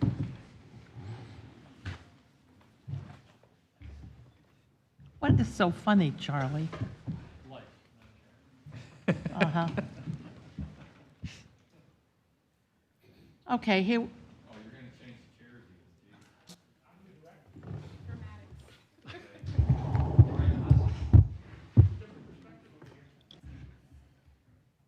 Go for it, Chris. Or Jim. You're on the hot seat. I will turn it over to Frederica. Thank you. Okay. Hello. Good afternoon, and thank you for the opportunity to present OMB's budget today. My name is Frederica Collins, Deputy Director and also analyst for OMB. So the proposed FY24 budget reflects an overall increase of $367,000, and the biggest driver of this is personnel services. So moving right along to bullet 2, personnel services remains consistent at 29 FTE and reflects a net increase of $316,000. This is due to the 3% salary adjustments on the midpoint, as we previously discussed in the other presentations, the FRS retirement increases, and also approximately $60,000 in leave payout for the planned retirement of the CIP budget manager.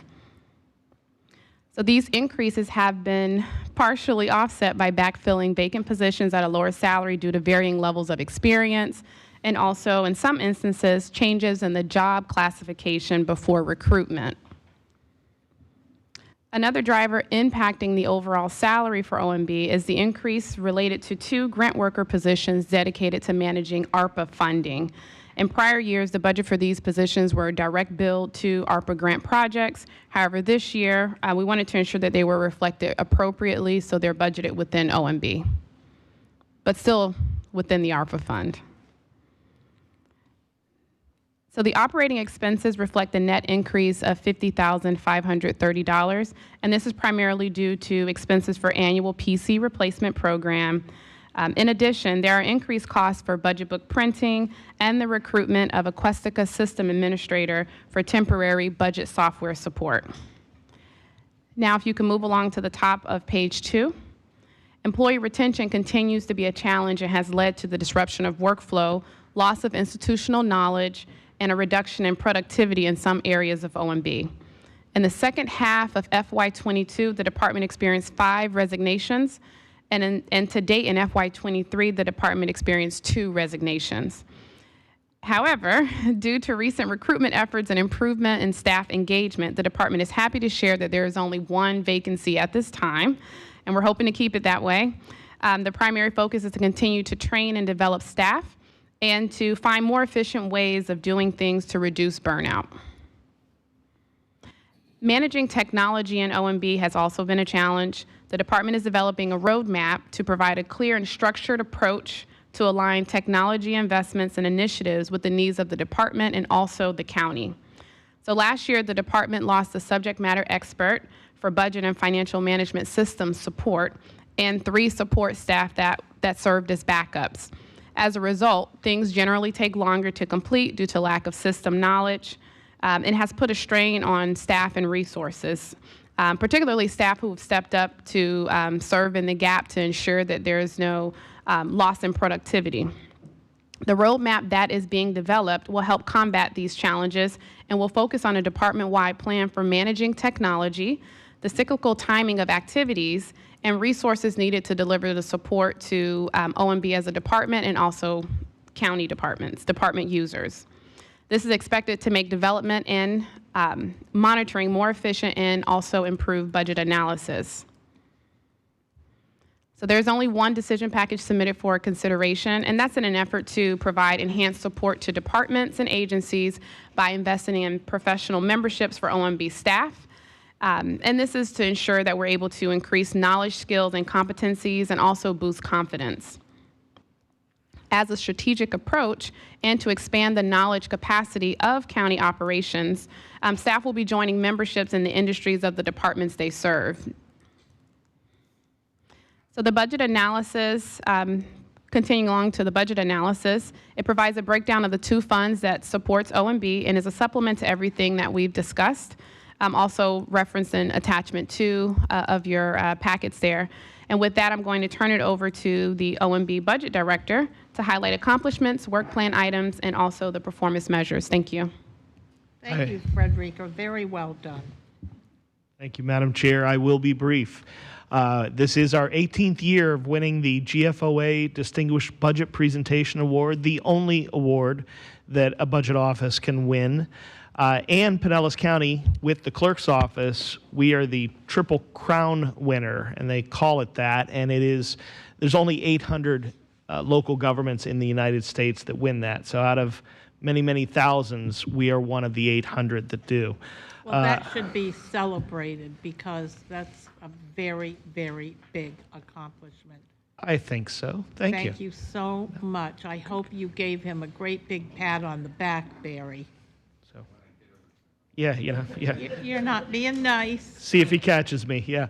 So you can see some of the other accomplishments that are there, but we have brought in a new cost recovery coordinator in OMB so that Frederica does not have to chase FEMA anymore. We have a new person chasing FEMA, and he's kicking butt. He's bringing the money back to Pinellas County and discussing with FEMA.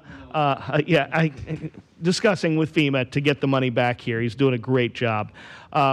We are looking at the administrative policies, formerly called administrative directives, across the board, countywide. That's something that OMB has taken on recently, and it continues, and we will be bringing things forward pretty soon on a couple of ones.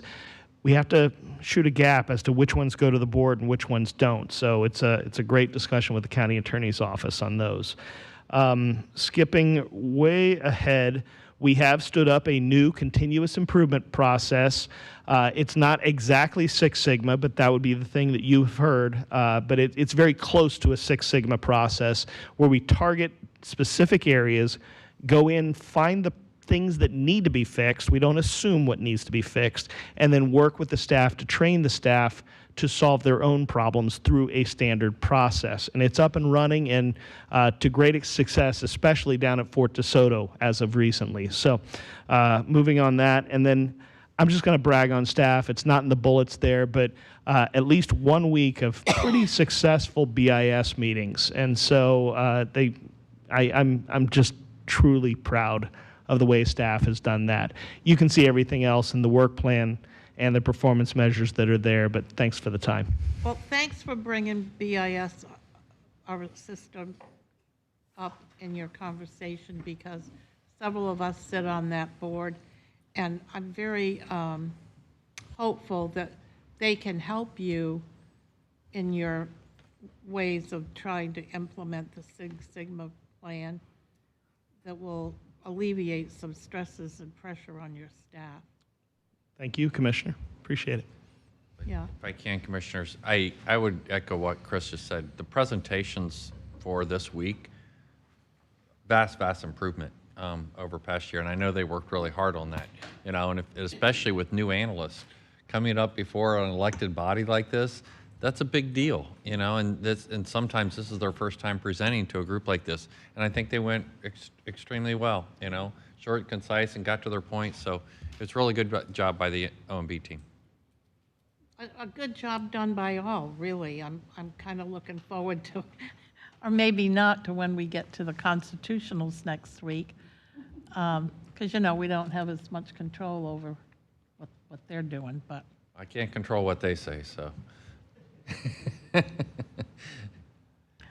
I guess just out of curiosity, I'd kind of like to take a moment, since we are finishing up quite early, and I know it's Friday afternoon, but I thought it might be interesting to hear from our newer members of our board, to just kind of ask them what they are thinking about the way in which we approach this budget. Commissioner Latvala, how about we start with you? Very methodical. I like it a lot. It's a lot different than the last elected body I served on in the way that they approached the budget for the 20 million or so Floridians. And you actually have your fingerprints, if you want to, on every piece of it. When we get to the end, we actually go through, you'll really enjoy this part. We actually go through every line item when we vote. And more importantly, nobody can veto our budget. Oh, there you go. That's a very good point. Commissioner Scott. I think it's a very thorough approach. I know this may sound odd, but I actually have been looking forward to this. And it has met expectations. So I'm enjoying it, and it's very thorough, and look forward to next week. I am too, and I'm very pleased to hear you say that, because when you're looking at what we're doing from the outside, it's really easy to get a lot of preconceived notions about everything going on here. But when you're actually involved in it and you see the hard work and the effort that the staff is making to control the cost in spite of some outside influences that we can't control, I just find it remarkable that they're able to get anywhere close to balancing at the end of the day. So I'm really looking forward to how you're going to do that this year, Chris. Working on it, Madam Chair. It's going to be I know you are. a challenge. Okay, well, with nothing else said, is there anything that I missed or forgot or didn't recognize, or what else? All right. Okay, well, it goes without saying that we have a lot of really good staff behind us as well, working to make us all look good. So thank you to all of them as well, who may or may not be listening today, or maybe here or out there, wherever. Okay, and any update on how Courtney's doing? Has she had her surgery yet, or no? No, ma'am. Okay, good. Well, I guess we are ready to adjourn then. Thank you very much, and have a great weekend. Get lots of rest. Barry, take care of your tooth.